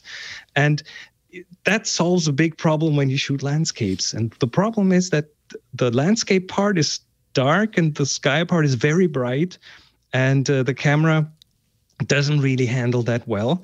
So you get the huge contrast. If you use the ND grad filter to just darken down the sky but leave the landscape as it is, you can get all the detail in the sky while maintaining all the detail in the foreground. Oh man, that's what these filters do. Yeah. And it really brings down the brightness of the sky and gives you the contrast in the clouds and everything without killing the rest of the photo. Very so nice. If you shoot landscapes but also cityscapes, that's a really helpful filter. And then last but not least, the polarizer. And it's one of those filters that when I shot film, I almost always had it on. Now a bit less, because some of that stuff you can try to mimic in a digital processing. But a polarizer pretty much does one thing, and it does it really well, and has several effects. It takes reflections out of non-metallic surfaces like glass and water. So on a water surface, the polarizer will allow you to look through the water without the sky being too bright reflected in the water. So you can look through windows with it. Like if you take pictures of cars and you want to take away some of that glare on the front window, that's what a polarizer will do. It will also make blue sky darker. And that is one of the interesting things. And the way it does it is exactly the same way as the other things. It takes away reflections. Because a light blue sky is light blue because it has all these reflections on those little particulates in the sky. Oh, so that's why when you wear polarized sunglasses, the sky looks beautiful. I get it. Same effect. Same effect. Same effect. Got it. Same effect. And it makes foliage more vibrant, because it reduces the reflections. The sky reflects of the leaves, and it takes those out. And one last thing, it helps you make brick buildings come to life. Brickier. Interestingly enough, I found that out by accident when I took pictures of a brick building in the golden hour, like an hour before sunset. And I had a polarizer on, and I turned it, because that's what you do, you rotate it. And the brick building all of a sudden became so red and so vibrant and so saturated in color, because it turns out that a lot of if you take pictures of bricks are very reflective. They have lots of things in them that reflect light, and you take some of those reflections out and the color pokes through. So that's the thing about polarized filters, is they have an orientation. It's kind of like you're looking through Venetian blinds. So rotating the filter will change the effect, right? It will change the effect. Rotating yourself will change the effect, because if the sun is behind you or in front of you, it doesn't have a big effect. If the sun is to your right or to your left, then the effect is the biggest. And that, combined with the rotation of the filter itself, you can maximize the effect. Chris has given us a gallery, a lovely gallery of effects. If you're curious what each effect looks like, we'll put that in the show notes at techguylabs.com, so you can see those images. It's actually a good way. Which, if you only, I mean, some of these can be expensive. I guess a neutral density would be great if you take a lot of sunset pictures or landscape pictures. If you have a smartphone, try to shoot through your sunglasses. That will probably do a bit of that. Yeah. If you only could buy one, which would you buy? I'd probably go for the polarizer. Yeah, I think I might get one. Versatile. Because we're going to Alaska next month. A lot of bright glacial light. I think a polarizer might be very useful, right? Yes. Yeah. Yes. Go get one. We are still. I guess next week we might do a review of your images. What is the word of the week, of the month? Colorful. Colorful. Colorful. So take a colorful picture, upload it to Flickr, tag it TG Colorful, submit it to the Tech Guy group. Next week, Chris Marquardt will review. Thank you, Chris. Thank you. I'm going to need the polarizer for Alaska, aren't I? I think I am. I just realized. What are you shooting? Are you on a cruise ship? We're on a cruise. Okay. But the cruises go pretty. So they go into the bay. Well, we are going to be on a glacier, because we're doing like a sled dog adventure or something. But also they go in the bay. You can take the ND filter. You can take the ND filter, ND Grad, but that is always a bit involved. So if you have the time to set up a tripod and to really mess with it for half an hour, then an ND filter is a good idea. I won't have that time. Put a polarizer on, play with your orientation. That's really the most important thing. I haven't even decided what camera to take. I think. Yeah, what are the options? Well, right the now? Leica Q2. I'm not up to date. I was gone for 2 weeks. I bought 18 cameras since then. No, the Leica Q2, which is easy. It's a point and shoot, right? It's very simple, but nice camera. That's what I brought to Oaxaca, Mexico. But of course, I have a Sony A7R5 or 4, which is a very, very good, high quality, almost medium format quality camera. You do know my suggestion. Don't bring too many cameras. Well, and that's why I like the many different cameras. The Leica's great because it's all but it's only got one I think it's f2 28 millimeter lens, whereas I have lenses for the Sony. Lisa's going to have the same problem because she also has a Sony A9, but I just bought her the new Olympus OM1, the last. I mean, you're not on your own, so you have Lisa with you, so there's at least 2 photo nerds in the group. Make her carry. So you will. There you go. Make her carry her Sony. You can block the group a bit and make them wait for another 20 minutes. I think that'll be just fine. The Leica is great, but it's not so much. Actually, it's f1.7, so it's pretty fast. It's just that you only have one focal length. But that's, sneaker zoom. I don't know. It's nice because it's quick. And it's like 40 megapixels. It's a pretty good image. They've got a good they're sensor. both not heavy cameras, so you could have a little harness with one camera on your left, one on your right, and just have them dangle at your hips and just take the one that is put a long lens on the Sony and the short focal length is on the Leica, and then you can just switch back and forth easily. That's what I would do. Okay, you say bring both cameras. Oh, that's. Get a strap, a double strap of sorts. That one left, one right, and everyone will laugh at you, but you will get the best pictures. And then I also have my phones. If I'm among photographers, that's what I'll do. They don't laugh. They're jealous. Yeah.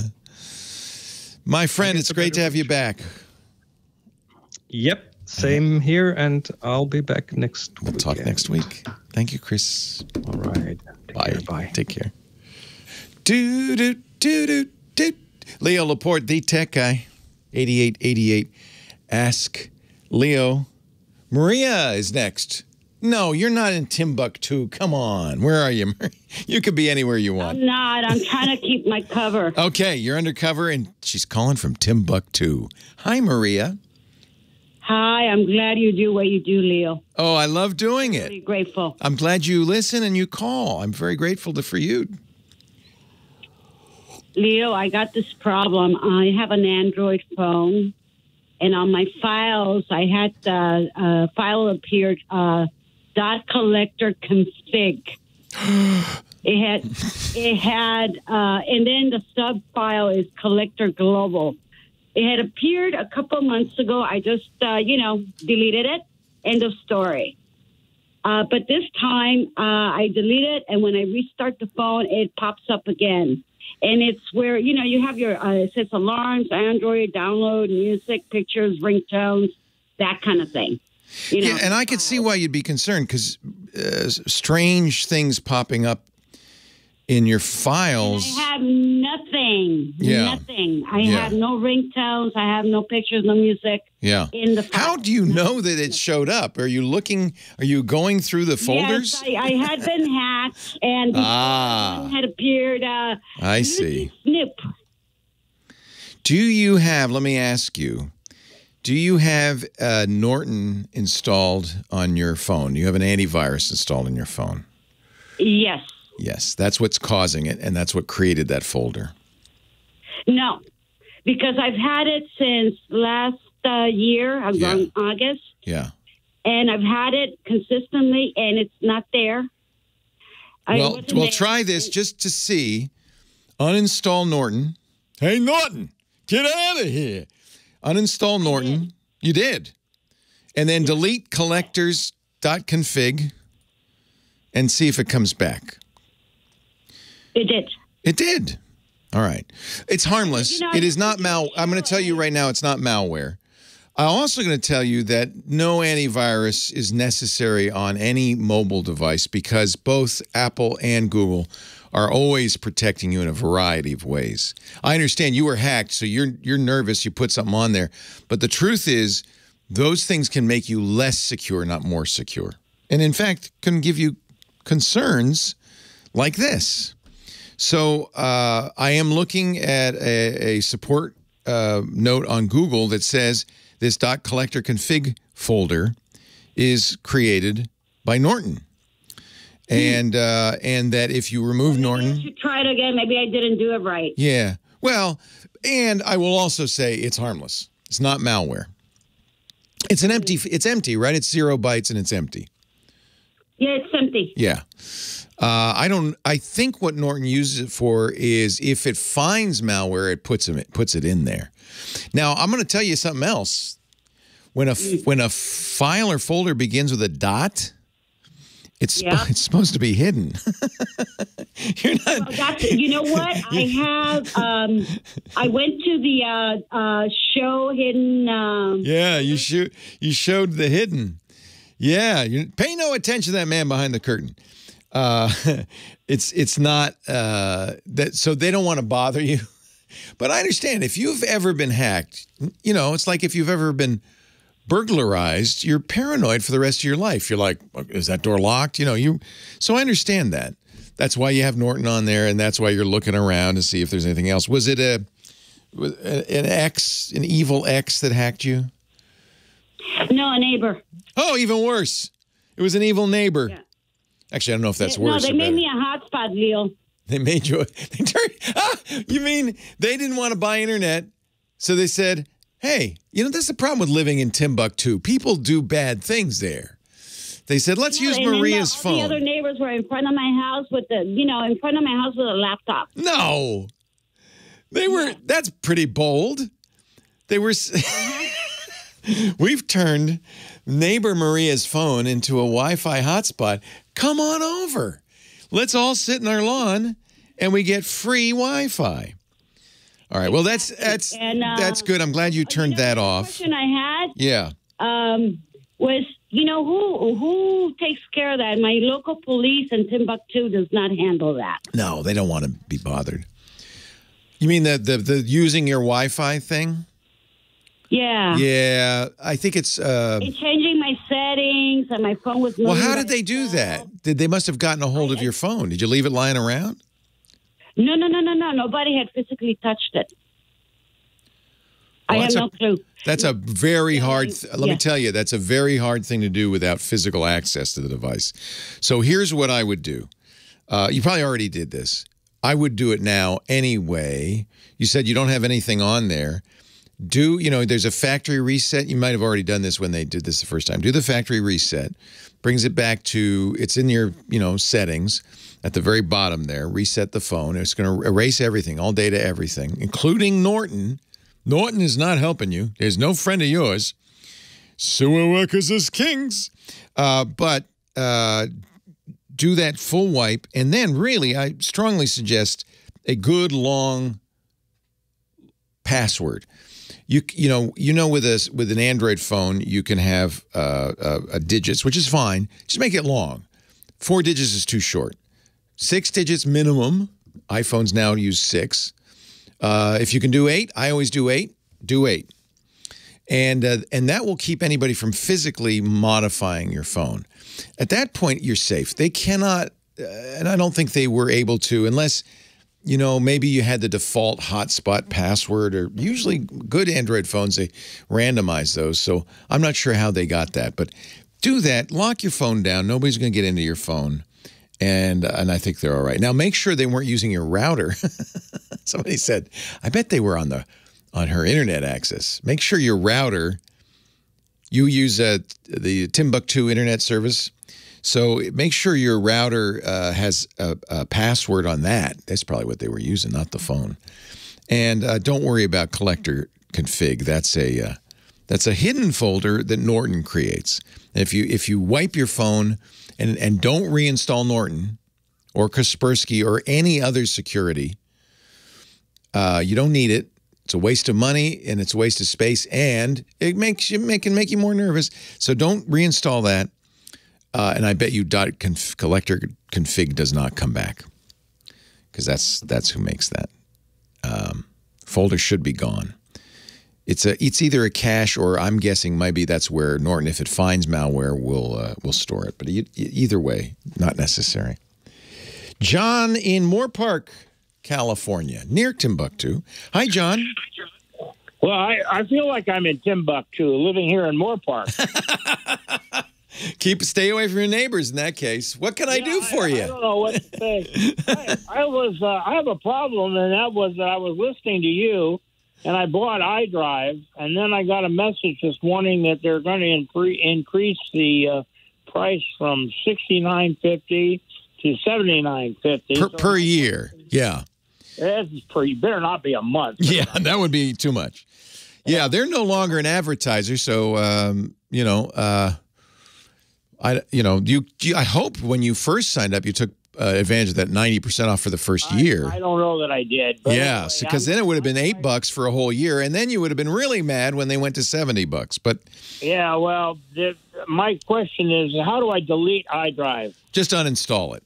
Now, you do have a backup up there, So you're going to want to have another backup system. It doesn't have to be iDrive. There's lots of choices along that line, including just having an external drive. Although, as I told you in the iDrive ads, and I do believe, it's always a good idea to have some of your backup or all of your backup off-site somewhere, because let me tell you, I have a Microsoft Surface Book which is running Office 365, and it's OneDrive. Yeah.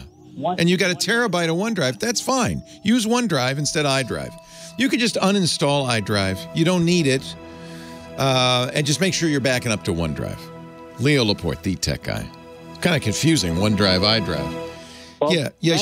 Thank you for everything. You're very welcome. I'm sorry. I didn't know they were raising the price. Maybe that's why they stopped advertising. I don't know why, but yeah, whatever. Yeah, well, yeah. They stopped at the end of the last year. Which happened. I mean, every advertiser comes and goes. It's normal.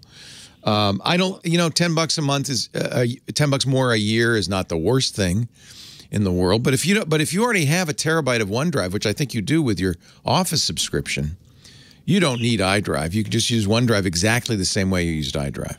Yeah, well, that's what I'm going to do. So I just uninstall. That's all. Somehow on the app I can do. Yeah, uninstall. You might go to the iDrive site and cancel your account. Make sure they don't automatically recharge you. Oh, I'm going to call them on the phone. On Monday. Yeah. There's nothing else you need to do because you don't need that backup. You haven't lost your drives. Just make sure that you've got a full back. I would suggest a full backup to OneDrive before you cancel iDrive, just in case. I certainly will. Yeah, just in case. Good. Thank you, Leo. My pleasure. Thank you for listening. And thank you for supporting our sponsors for as long as you did. Oh, absolutely. I love your show. Oh, I appreciate it. Have a great day. Take care, John. Bye-bye. Bye-bye.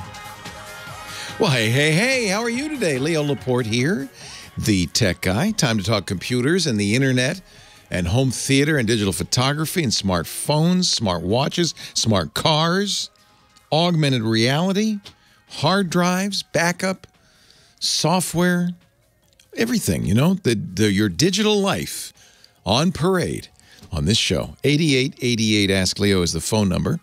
888-827-5536. Toll free from anywhere in the U.S. or Canada.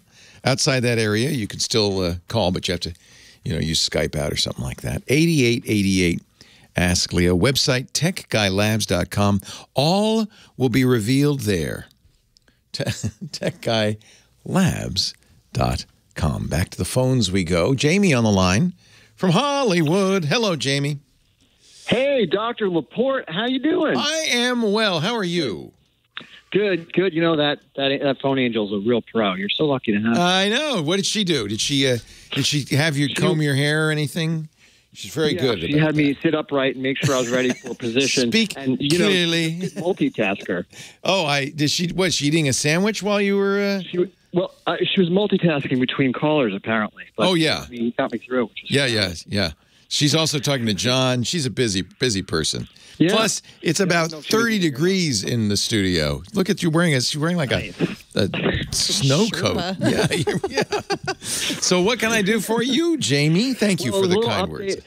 Oh, yeah. Thanks. And thanks. We were talking about Alcam. A little update on the Alcam, an event to Microsoft, because I'm sure they're always listening globally. But the Alcam is, I'm glad it came back. I'd love to see that go into maybe a two cam. Do you have one? I know. I'm actually about to purchase one. Okay. We were talking about it. I didn't even know that they brought it back, but thanks to you. Yeah. I've been really I told you at the time I would bring mine back, but I keep forgetting it's in my closet. So I will drag it out. It's nice to have. The funny thing is, I had it for years. Well, as long as they were running, it never crashed. So I'm hoping this time I'll crash and I'll have a video of it. Well, I want to see. I wonder curious if the thing still works with the new system. Yes. And then Microsoft. You even said it an hour ago. Well, they've got problems clearly because I turned off sleep and all that stuff, but I had it on battery save, and the thing just ran till it. This is a notorious problem for Windows machines, Surface machines. Paul Thurrott got one of the original Surface Studios. The laptop, and he'd take it out of his bag after a day traveling around, and the bag would be 150 degrees, which means that the laptop was running, and of course the battery would be dead. dead in the water. And, I did create a startup disk. It's not working. And I didn't know if there this was my vent about Microsoft. I called Microsoft. Now, in this day and age, I think everybody you call, they say, hey, your wait time's 47 minutes. Do you want us to call you back? Yeah. Can we call you back? Well, thank God they got the call you back feature. That's a big improvement. No, but Microsoft doesn't do it. Oh, they don't call you back? No, they don't offer that feature. And I was like, oh, yeah, you have to sit on hold. Yeah. Yeah, I hate that. I did. Yeah, and then I got disconnected. Google has a new feature in their Pixel phone, which is a response to this. You can tell the phone, all right, I'm going to hold. Just keep an eye on it, and when somebody picks up, let me know. Yeah, nice. I'm not kidding. And so you put the phone by the side, you keep doing what you're doing, and at some point the phone rings and it says, okay. They say, Jamie will be right with you. Hang on. and they tell you. It's a great feature. Yeah. Thanks for that tip. That's awesome. I think that's in the Pixels, but it might be an Android 12 feature too. I don't know. Well, I'm glad I'm not alone, but what do my startup's not working. I don't have any. Did you create the startup that the manufacturer of your laptop said to create? Is that what it was? Yeah, at the start, it created a general startup. Yeah, because you don't really need Windows 98, and I'm not running Windows. Yeah. So I feel like that. Woo! So, wow, how exciting! You don't really need the startup disk that is. So, modern Windows machines. If that machine came with Windows 98, all bets are off. But modern Windows machines, no, it's a Surface, right? It's a Microsoft machine, right? It's not a Surface. It's just a regular PC. Who made it? Drive. Who made it? It was Pavilion. It's HP. Yeah. So HP and every other PC manufacturer these days puts a recovery partition on the drive that contains the Windows installer. Yeah. And so as long as you don't screw up your drive, that's the preferred way to reinstall Windows. And in fact, if you hit the Windows key and you type recovery, you'll see that there's a whole recovery process that you can do. Correct. Okay. But if something happens to that separate partition on your drive, because people erase it by accident, there's all things, you can always go to Microsoft.com, Google the words Microsoft Media Creation Tool. They offer a download. It's an ISO. That's a file that represents the contents of a drive. They offer ISOs for the current version of Windows 11 or for Windows 10, whichever you want. You download it. You can they have instructions for putting it on a USB drive. Now that's your other recovery disk, your secondary recovery disk. I like it. Not a bad thing to have both. But your HP will absolutely have a recovery drive on there, and you should be able to. It doesn't. Yeah, it just didn't like it. I think because the battery got low and dead, and everything got. It could have been damaged. Yeah, it could have been damaged. Yeah. So remember the old days? It would have a app that would say, "Build your recovery disks," and they would ask for 5 CDs or whatever, and you'd burn them, and you'd have all these. And they never worked, by the way. You got the ghost clones. Yeah, right. And you'd never know that it didn't work until you tried it, and then it was too late. So here's why I felt like Windows 98, because when it said put in your startup disk, it made it. I literally got this like a floppy. It looked like. It looked like. Yeah, sure. It looked like the Windows 98 screen, That's hysterical. And I was like, "What's going on?" That's hysterical. And the computer's less than a year old.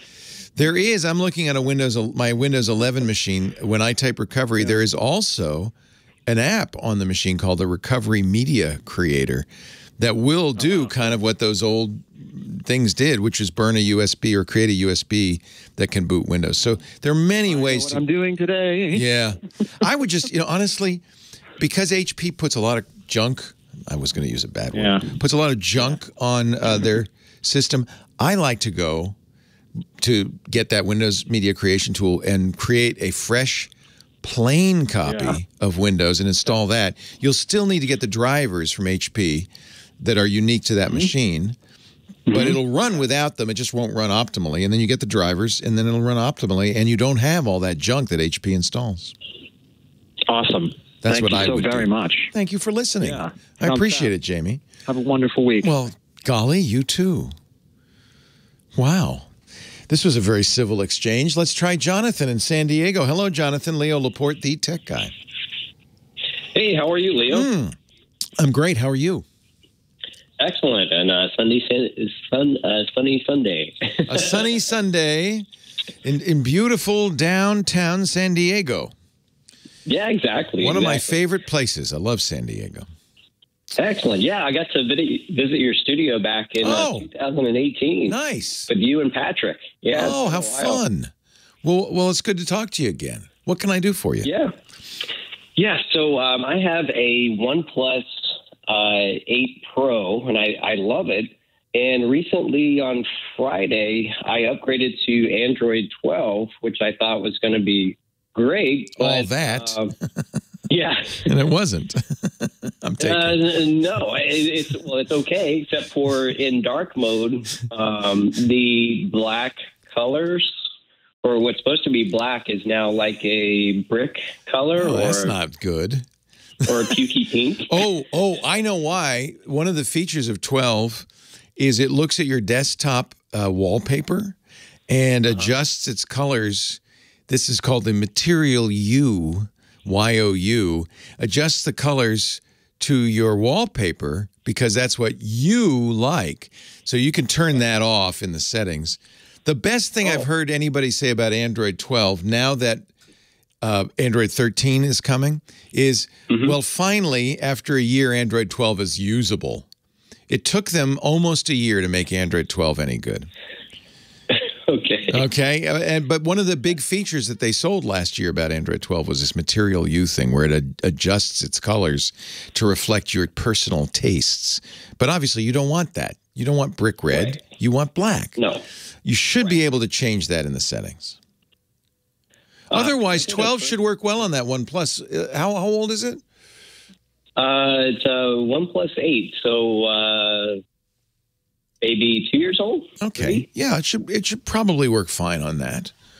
But yeah, I think that's what's going on with the colors, the weird colors. There may be another issue. There may be something going on with how it understands the screen, since it is an older phone. And you know, with Google, Android really only works best with Google phones. Did you get Android 12 from OnePlus?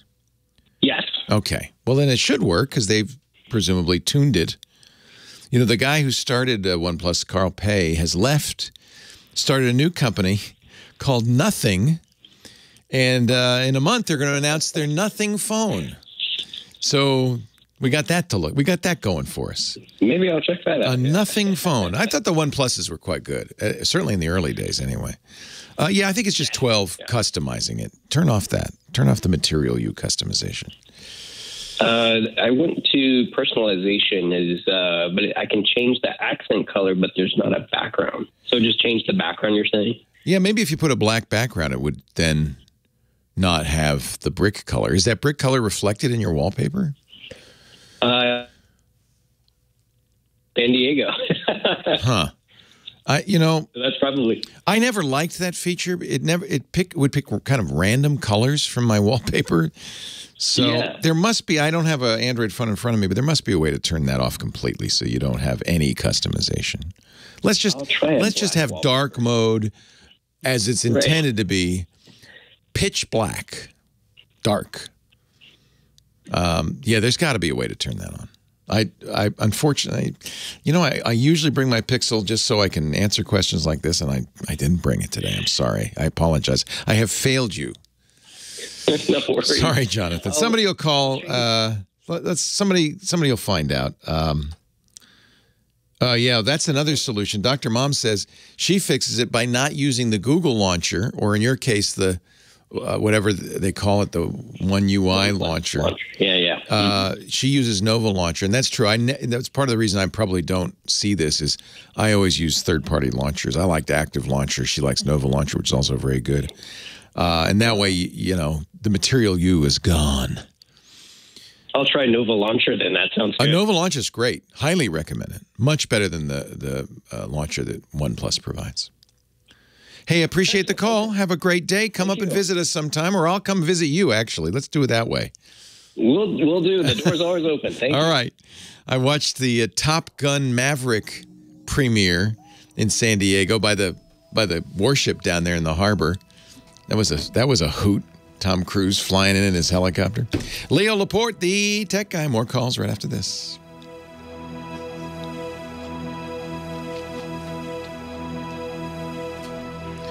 Rod Pyle.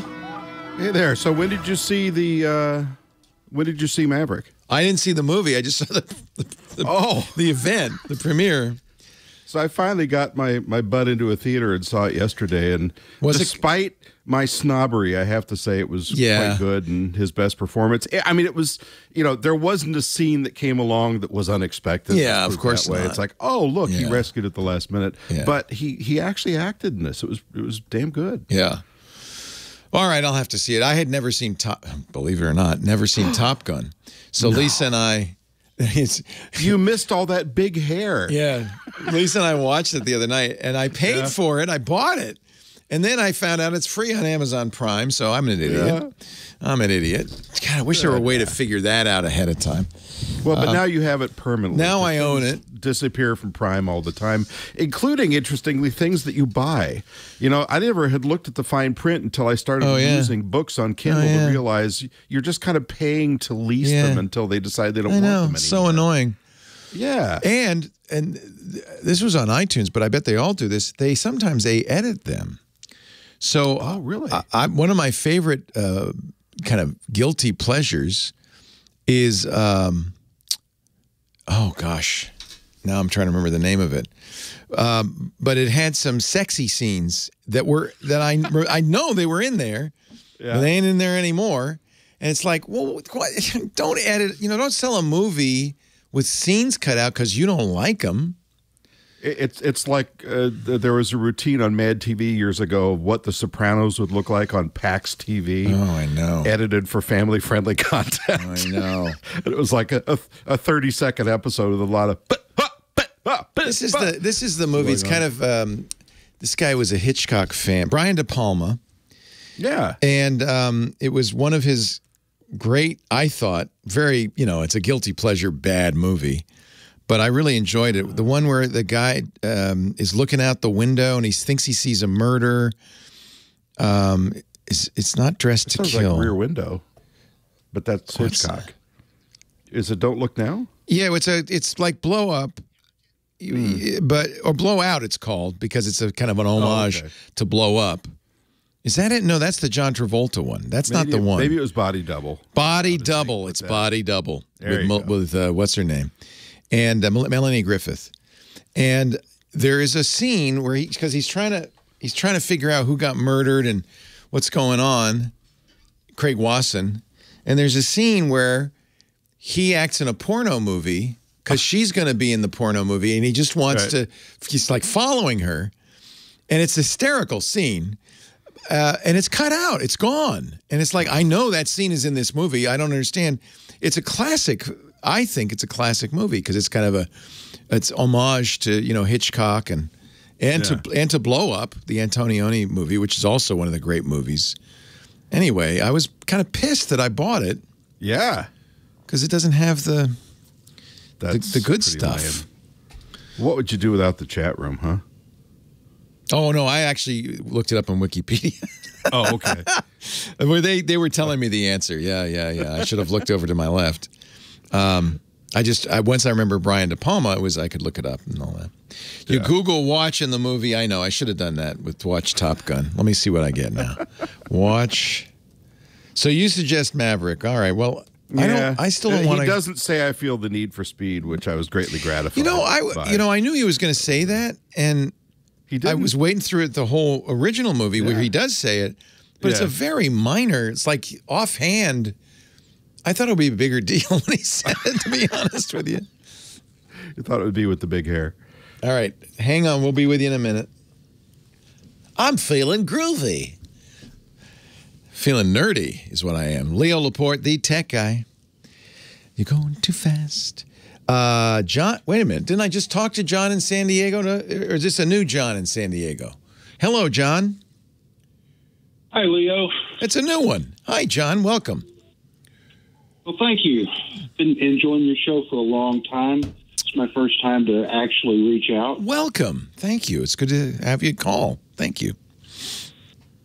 Got a couple of questions for you. Yes. Started out with an iPhone, and I got NordVPN and got hacked through the VPN. Oh, isn't that nice? Oh, yeah. It was even nicer when I factory reset, and that didn't help, and tried to get some support from Apple. I finally gave up and decided to go Android. Now I wanted to find out, besides the VPN that you recommend, what was that brand again? Our sponsor is ExpressVPN. But to my knowledge, Nord's fine. I'm surprised you got hacked through Nord. I'm not sure what happened there. Well, they actually hacked into the Nord app on my phone, and I had my Wi-Fi set up with Nord, and they got everything except my Windows device. So really what happened was not that Nord was hacked, but that your phone was hacked, and they used Nord then to go attack other things, something like that. Yeah. Well, it was kind of frustrating. Yeah.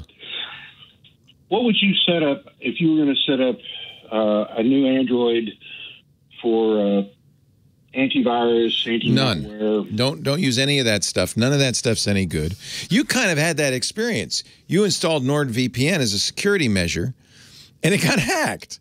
Any software you install opens you up to two things.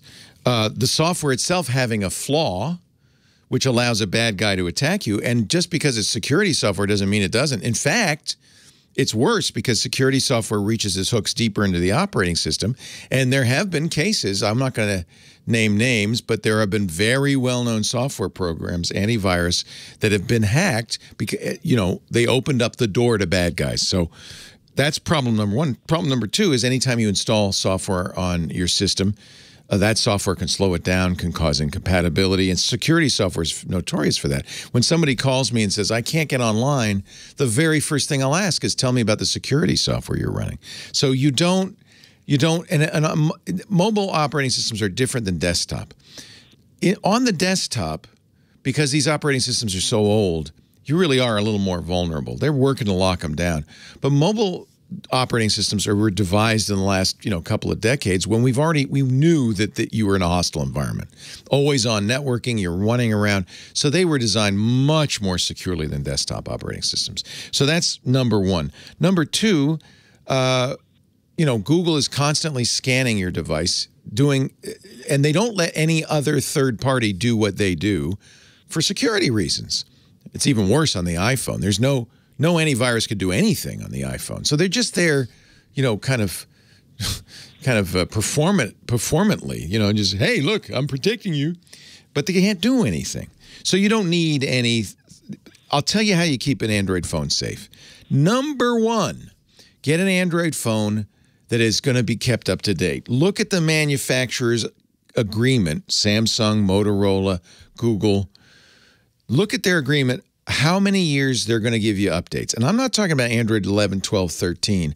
I'm talking about monthly security updates. Google puts out a security update every month. On my Google Pixel phone, I just got the June update. It's as up to date as you can get. On some phones, even Samsung phones, it might be May, it might be April. So job one on Android, get the phone that's going to be updated as quickly as possible. Frankly, to me, that means Pixel. In fact, right now, the phone I would recommend is either a Pixel 5a or have they announced the 6a? No, they haven't announced it. They just talked about it. Get a Pixel 5a. They're really good phones. They're less expensive, and they're going to be kept up to date. Job two is don't download apps, because the App Store does have malicious apps on it, unless you're absolutely sure it's from a reliable source.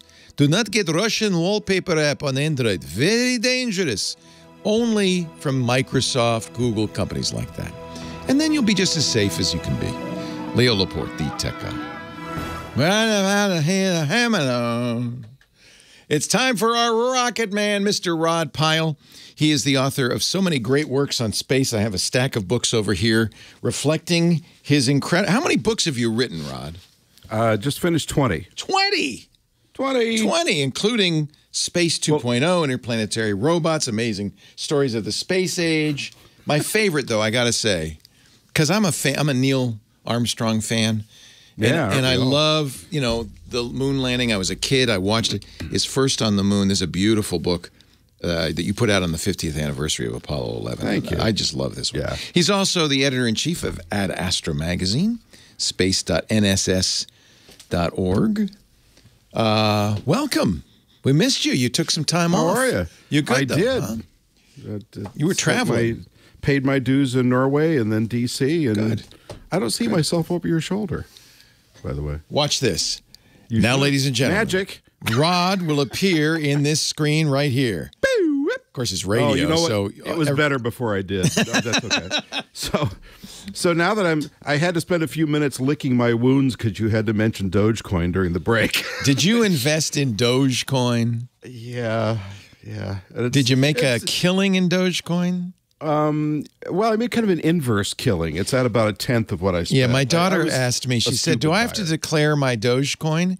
I said, well, how much did you make? She said, well, I didn't make anything. I said, then you don't have to declare it. Nope, you're good to go, sweetheart. All right. So what's the big news this week? What? The elephant in the room that we can't ignore is that NASA had a press conference on the 9th saying, okay, it's been long enough. We're jumping into the UAP world and we're going to do a study. So UAPs, of course, being unidentified aerial phenomenon. Instead of UFO. UFOs. Yeah, so it's a more... It's the same thing, though, isn't it, right? No, it's different. Okay. We're going to change the name. Yeah. Well, so to their credit, so this is kind of another one of those sort of quiet, slow news day conferences they do every now and then when it's something that kind of, in my opinion, this is just my opinion, when it's like, okay, let's not make a big splash on Tuesday morning with this. Let's kind of do it towards the end of the week. Yeah. After the markets close, kind of a thing. Kind of, yeah. So press was told there would be an additional announcement at this news conference that would routinely be to update about mission. And when was this? Friday they did this? This is the 9th. So okay. that would be, what, Thursday? Yeah. Friday. So they didn't wait till the end of the week anyway. No, but it was still, it was kind of just stuck in there. But so this is a follow-up on the Department of Defense studies. Now, when I say study, when you think of NASA commissioning a study, it's like, ooh, how many millions, can we get if we win this contract? It's $100,000, which for NASA is like a rounding error for one part of one field center's budget. But okay, so small independent study, but notably, and this actually does kind of make sense. It's a study. It's not Project Blue Book. They're not looking at all this evidence to say, okay, what can we extract from this? They're looking at the data that's been collected by the military and possibly some other sources over the decades and saying, what's missing and how can we better contextualize all this to understand what's going on? So if that makes sense, they're studying data patterns more than actually studying what the data says. And then they go on to step 2. They did say up front in their estimation, there's no evidence of extraterrestrial origins for this stuff, but they're open to it. Primarily, they want to take the stigma off of the subjects as an area of study and off of people reporting it, because this has been one of the biggest problems, as you and I have discussed before. If you're a military pilot and you say, well, yeah, I saw that thing that suddenly changed direction and moved. Yeah, see, that's the problem is we have all these ostensibly reliable people reporting seeing suspicious things flying around. Yeah. And you want them to keep reporting it, but when they do, the next thing you know, you're walking down the commissary. Yeah, they were drunk. Carriers. Yeah. There's UFO Bob. How you doing, Bob? Woo, woo. So you don't want that. So they're going to get a team under an astrophysicist named David Spergel, the support team scientists, astronautics experts, I'm reading off their press release, and data practitioners to identify these data gaps, which is, they're researching how to do better research. And what is a data gap? You mean this isn't UFO sightings? I'm sorry, UAV sightings. UAP. UAP, yeah. I don't know. Well, so it's like what's been reported and what hasn't, and when these pilots, who are our best sources, ostensibly, make their reports, is everything recorded properly? Is the practitioner or the person who's taking down the report and calling through the data reporting properly? This is killing the subject, burying it under a pile of bureaucracy. Yeah. All people want to know is, are there aliens or not? Right. Man? Well, what are those things if you're not that's aliens? What we want to know. Yeah. And if you were alive as you and I were when Project Blue Book came out, I think I was 8 or 9, so you were probably a year younger. At the time, I remember thinking, I call BS on this. That was, when they started really talking about, you think they were gas and weather balloons. So you think they were lying to us? No. Do you think there is an alien body hidden at Area 51? I think they were rounding it in their favor. Let's put it that way. They were sort of shaving off the rough edges to say, well, we can't explain that, but here's what we see collectively. It's pretty conclusively proven that the alien autopsy was a fake. Okay. It was a rubber ducky. I mean, rubber dummy it was with bad. some pig guts in it. It wasn't even something. a good fake. But get ready because a lot of people. Yeah, I know. But get ready because we have the capability now of producing good fakes. Oh my God, yes. So get ready. What was I watching the other day? Oh, it was Love, Death, and Robots. I was watching. Yeah, that's a great show. Some of the CGI on that show. Yeah, you really have to stop and stare. They're not trying to hide it, right? No. They're letting you know what it is. But if you imagine, we're just a year or two off from the deep fake era. Right. And you won't be able to trust your lying eyes ever again. I mean, it's right. And so there will be fake alien sightings, fake alien autopsies. It is very clear to me that what these pilots are seeing are easily, maybe not swamp gas, but easily explained optical effects caused by a variety of things. I know they're trained professionals, but if you've ever seen an optical illusion, our brains are easily fooled, and there are lots of optical tricks played by sunlight, horizons. Things can happen that I think are easily explained.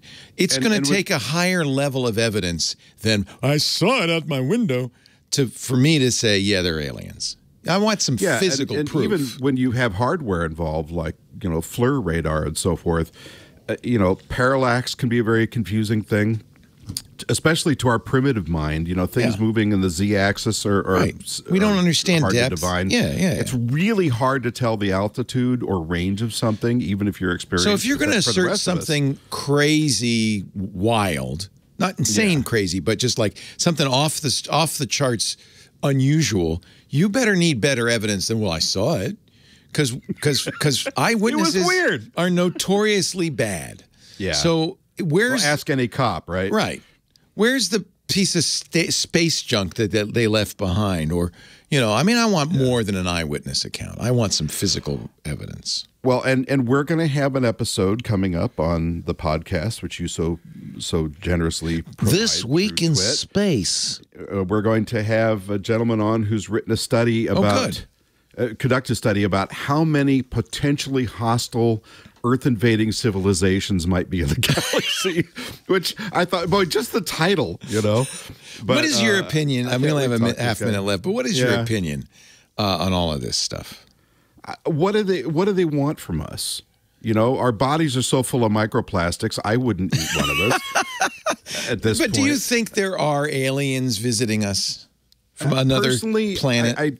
Personally, it doesn't make a lot of sense to me for them to cross light years. It's a long space. way out there. Yeah. In a multiverse, I just assume think they'd step through my closet, but I just don't know. That's a good point. I mean, it could be a multiverse. Yeah. Yeah. Or it could be drugs. Leo Laporte, Rod Pyle. Mushrooms.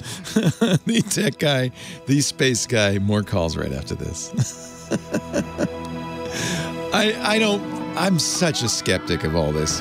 But I'm open-minded. If you give me some evidence. Well, me too. And I've been accused of being closed-minded. No, I'm not closed-minded. But if you're going to assert there's aliens visiting us, you need more than, I saw one. Or I was abducted, and you see. Just going to say abduction reports. So I remember interviewing years ago, I was working on some History Channel show. I think it was UFO Files or something. I did one episode for them. And I interviewed this woman who was a clinical psychologist who had done a ton of work on abductions, and she was talking about waking paralysis. I don't know if you've ever had that, but we were trying to get out of the dream. I know many people have. Yeah, I have, and it's scary as hell. Yeah, right. Now I haven't seen any gray people leaning over me saying, "Ooh, I'm going to probe you," but But it is kind of terrifying when it happens. And, you know, minds are twitchy things. I mean, I've seen stuff I can't explain. But I swear to God, I need physical evidence. Same thing if it were a murder investigation. Well, I saw him do it. Is not, you know, I need physical evidence. If there's no evidence of some kind, everything leaves physical traces. Right. And maybe it didn't. Okay, maybe these aliens are super clever and they don't leave traces. But DNA, that's not enough to convince me. That's just not going to convince me. I mean, show me DNA with a reverse twist from what we have on Earth, and I'll buy. Yeah, there you go. Alien for $1. Yeah. So you know, check under your fingernails or something. I mean, who knows? How much time do we have on the break here, by the way? 2 minutes and 30 seconds. Just real quickly, I wanted to mention, for the benefit of people who are listening to it during the break, Stratolaunch just flew another test flight of their giant plane called ROC, R-O-C. It's named after Sinbad's giant elephant-carrying bird myth. Not Dwayne Johnson? Okay, all right. No, and this plane, this is the Paul Allen project that was going to launch. Oh, yeah. At first, uncrewed rockets, and now they're talking about actually crewed mini-shuttles from this enormous 385-foot wingspan plane that uses 6 747 engines, and so forth. And so they did another test flight with the pylon installed from which they're going to drop this other vessel. And they had some issues with, I think, vibrations or something with the pylon. But at least they're still flying, because we thought they were going to go under. They went into receivership or close to it when he died. But in 2019, Cerebus Capital bought them, and they're back in action. So fingers crossed, might be another cheap way to orbit soon. Good. R-O-C-K in the USA. No K. R-O-C in the U.S. You can't take the DJ out of the Leo, okay? I know. Rod, a pleasure. I forgot to plug Always. Twists, but I will do it when we get back. Okay. Thank you, care. my friend. Have a great week. Come visit us sometime. I plan to. Good. And the next time Lisa and I are down your way, we are going to eat on your yacht. Okay. Taco Bell's always a good choice. Dinner Very good. on the Pyle yacht, everybody. Come on. Thank you, sir. SS Pandora. Take care. Bye-bye. Thank you for letting me be your tech guy again. I appreciate it. Thank you to Professor Laura, musical director, spinning those discs. Thanks to Kim Schaffer, the phone angel, answering your calls. Most of all, thanks to you for calling. And thanks to you for listening. Really wouldn't be any sense in me sitting here talking into space if you weren't. Unless the aliens were listening. In that case, hello. Hello, aliens. Come on down and pay us a visit. 8888, ask Leo, the phone number. Wouldn't it be funny if they called and said, long-time listeners, first-time callers. Steve on the line from San Diego. Hi, Steve. Hey, Steve. Hi. How Welcome. are you? Good to talk to you. What's up? I have an old flip phone, 3G with T-Mobile, and they sent me a letter saying that my phone won't work after July 1st because they're switching to 5G. Yeah. I wonder if that's true or if it is true. My phone will just be slower than 5G. No, it won't even be slow. It won't work. They're turning off the 3G towers. All the carriers are doing that, by the way. So T-Mobile has already begun shutting down the Sprint 3G network. They acquired that when they merged with Sprint. They shut that down at the end of the month last month. I think you still have a couple months before they shut down the entire 3G network. I think the last thing I saw was October, or maybe not. I don't know. Verizon will shut it down by the end of the year. Now, my mom's on Sprint, and they sent her a replacement phone. It's a couple-of-year-old iPhone, but they sent her a replacement phone. Have they offered to do that for you? They made some offers with some good deals. But you like that phone. You want to keep it, or? No, I should get a new one. Yeah, you need to get a new one. You need to get an LTE phone at the very least. It doesn't have to be 5G. Here's the reason. This is, you might say, in fact, I did when I first heard about this, well, wait a minute. Phone calls should still work, right? Because this is just the data part of it, the 3G. Well, no, it turns out they use those 3G signals to initiate calls. So you won't even be able to make a phone call. Not only will you lose data, you won't even be able to make a phone call. That phone is going to be a brick pretty soon now. So you should get a new phone. It is true, unfortunately. And you should just get a new phone. They gave my mom a free phone. Now, she was on Sprint. So I don't know if you're on T-Mobile, if they'll offer you a free phone. They should. It might not be the best phone ever, but you're replacing a flip phone, so it'll probably be as good as your old phone at least. Well, I want to keep a small flip phone like I have now. Yeah, a lot of people like those. So they still make some flip phones. There's not a big market for them. Most people want smartphones. But they know there are people like you who want a flip phone. So just, you know what? If you say, look, I'm going to Verizon. Unless you give me a free phone, they will give you a free phone. Okay. I promise you, they will give you a free phone. Because they make more money off of you every month than that phone is worth. Right? Right. Yeah. Right. So this deadline has been, it's kind of hard. It's been shifting. I'm trying to get some latest.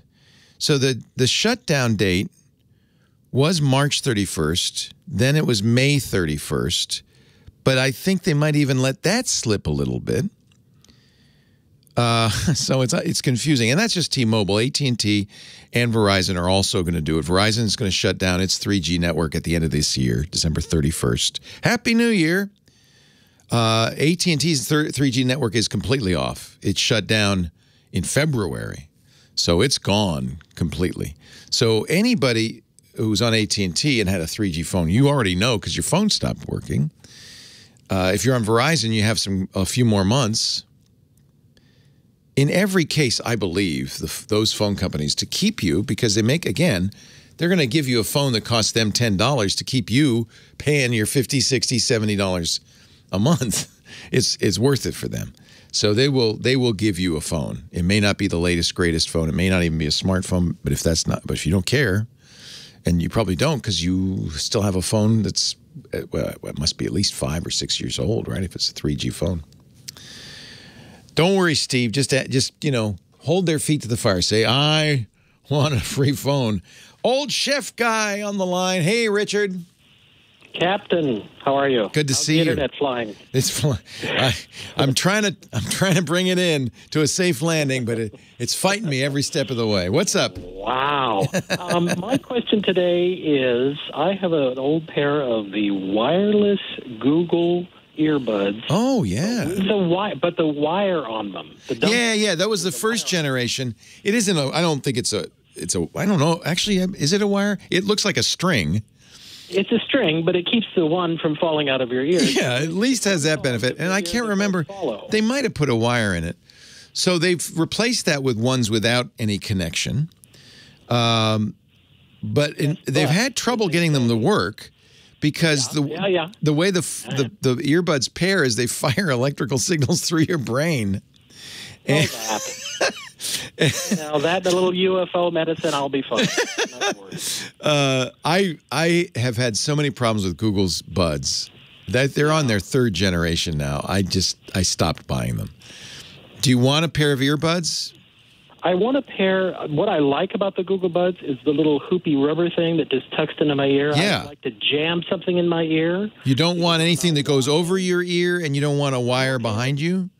I'm okay if something goes over my ear. Oh. My old Jabber headset, my old Bluetooth. Yeah, because those will stay in. Those will stay in a little bit better. Yeah. Yes. I like it because when I'm around the house doing stuff, I can jam these in my ears, but I can still hear stuff so people don't freak me out when they come up behind me. And it's got a wire on it, so if I want to pull out and listen, it just hangs, and then I put it back. Yeah, that's my biggest problem with earbuds, is I misplace them constantly. Yeah. And the worst thing is titanium buds. Yeah, misplacing one is really bad. Yeah, you might as well just smash that one with a book because then you're without it. There are a lot of choices here. There's so many choices that I almost hesitate to even say one or the other. Don't pay more than $100 for one thing. I think Samsung's buds are very, very good.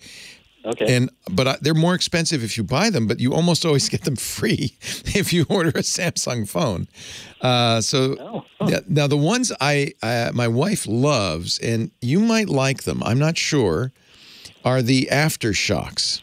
They were an advertiser for a long time, and so we got a variety of them. The Aftershocks use bone conductance. So they don't go in your ear, they go on your temple. So they're great if you're washing dishes. People can talk to you while you're listening. Yeah. They're really designed for, I think, runners and people like that. Because you don't want to be impervious. You don't want to not hear anything when you're running down the road or bicycling. Yeah. So so those are good. And they have the new ones called the Open Comms have a microphone arm that Alex Lindsay says they sound fantastic. So I can recommend those. That's exciting. Yeah. Okay. I also have the old school titanium, this hoopy thing. I know that you had one of these because you mentioned them. Yes, love them. And it has the bar around your head, and it's great. Yeah. One More. That's a company called One More that Scott Wilkinson loves. So they're also very good. I have so many earbuds. In fact, you should just come over and take some of them. I have Sennheisers. I love my UE Fits. They're a little pricey. They're almost $200, but they are molded to your ear. They sound great. I mean, it really kind of somewhat depends on your personal interests and style. Hey, we're running out of time, but I'm going to talk to you off the air. Thank you, old chef guy. I see him. I saw him in the grocery store the other day. It was fun. Thank you all for being here. Can we do? I feel like I have so much more to say. Can we do this again next week? Leo Laporte, the tech guy. Have a great Geek Week.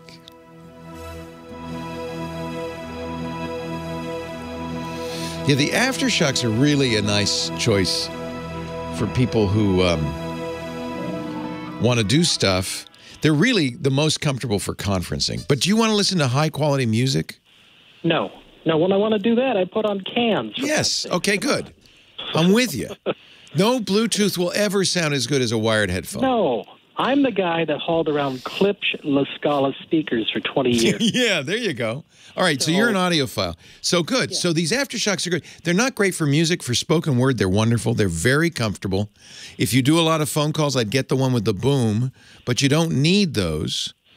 And so you can wear them all day.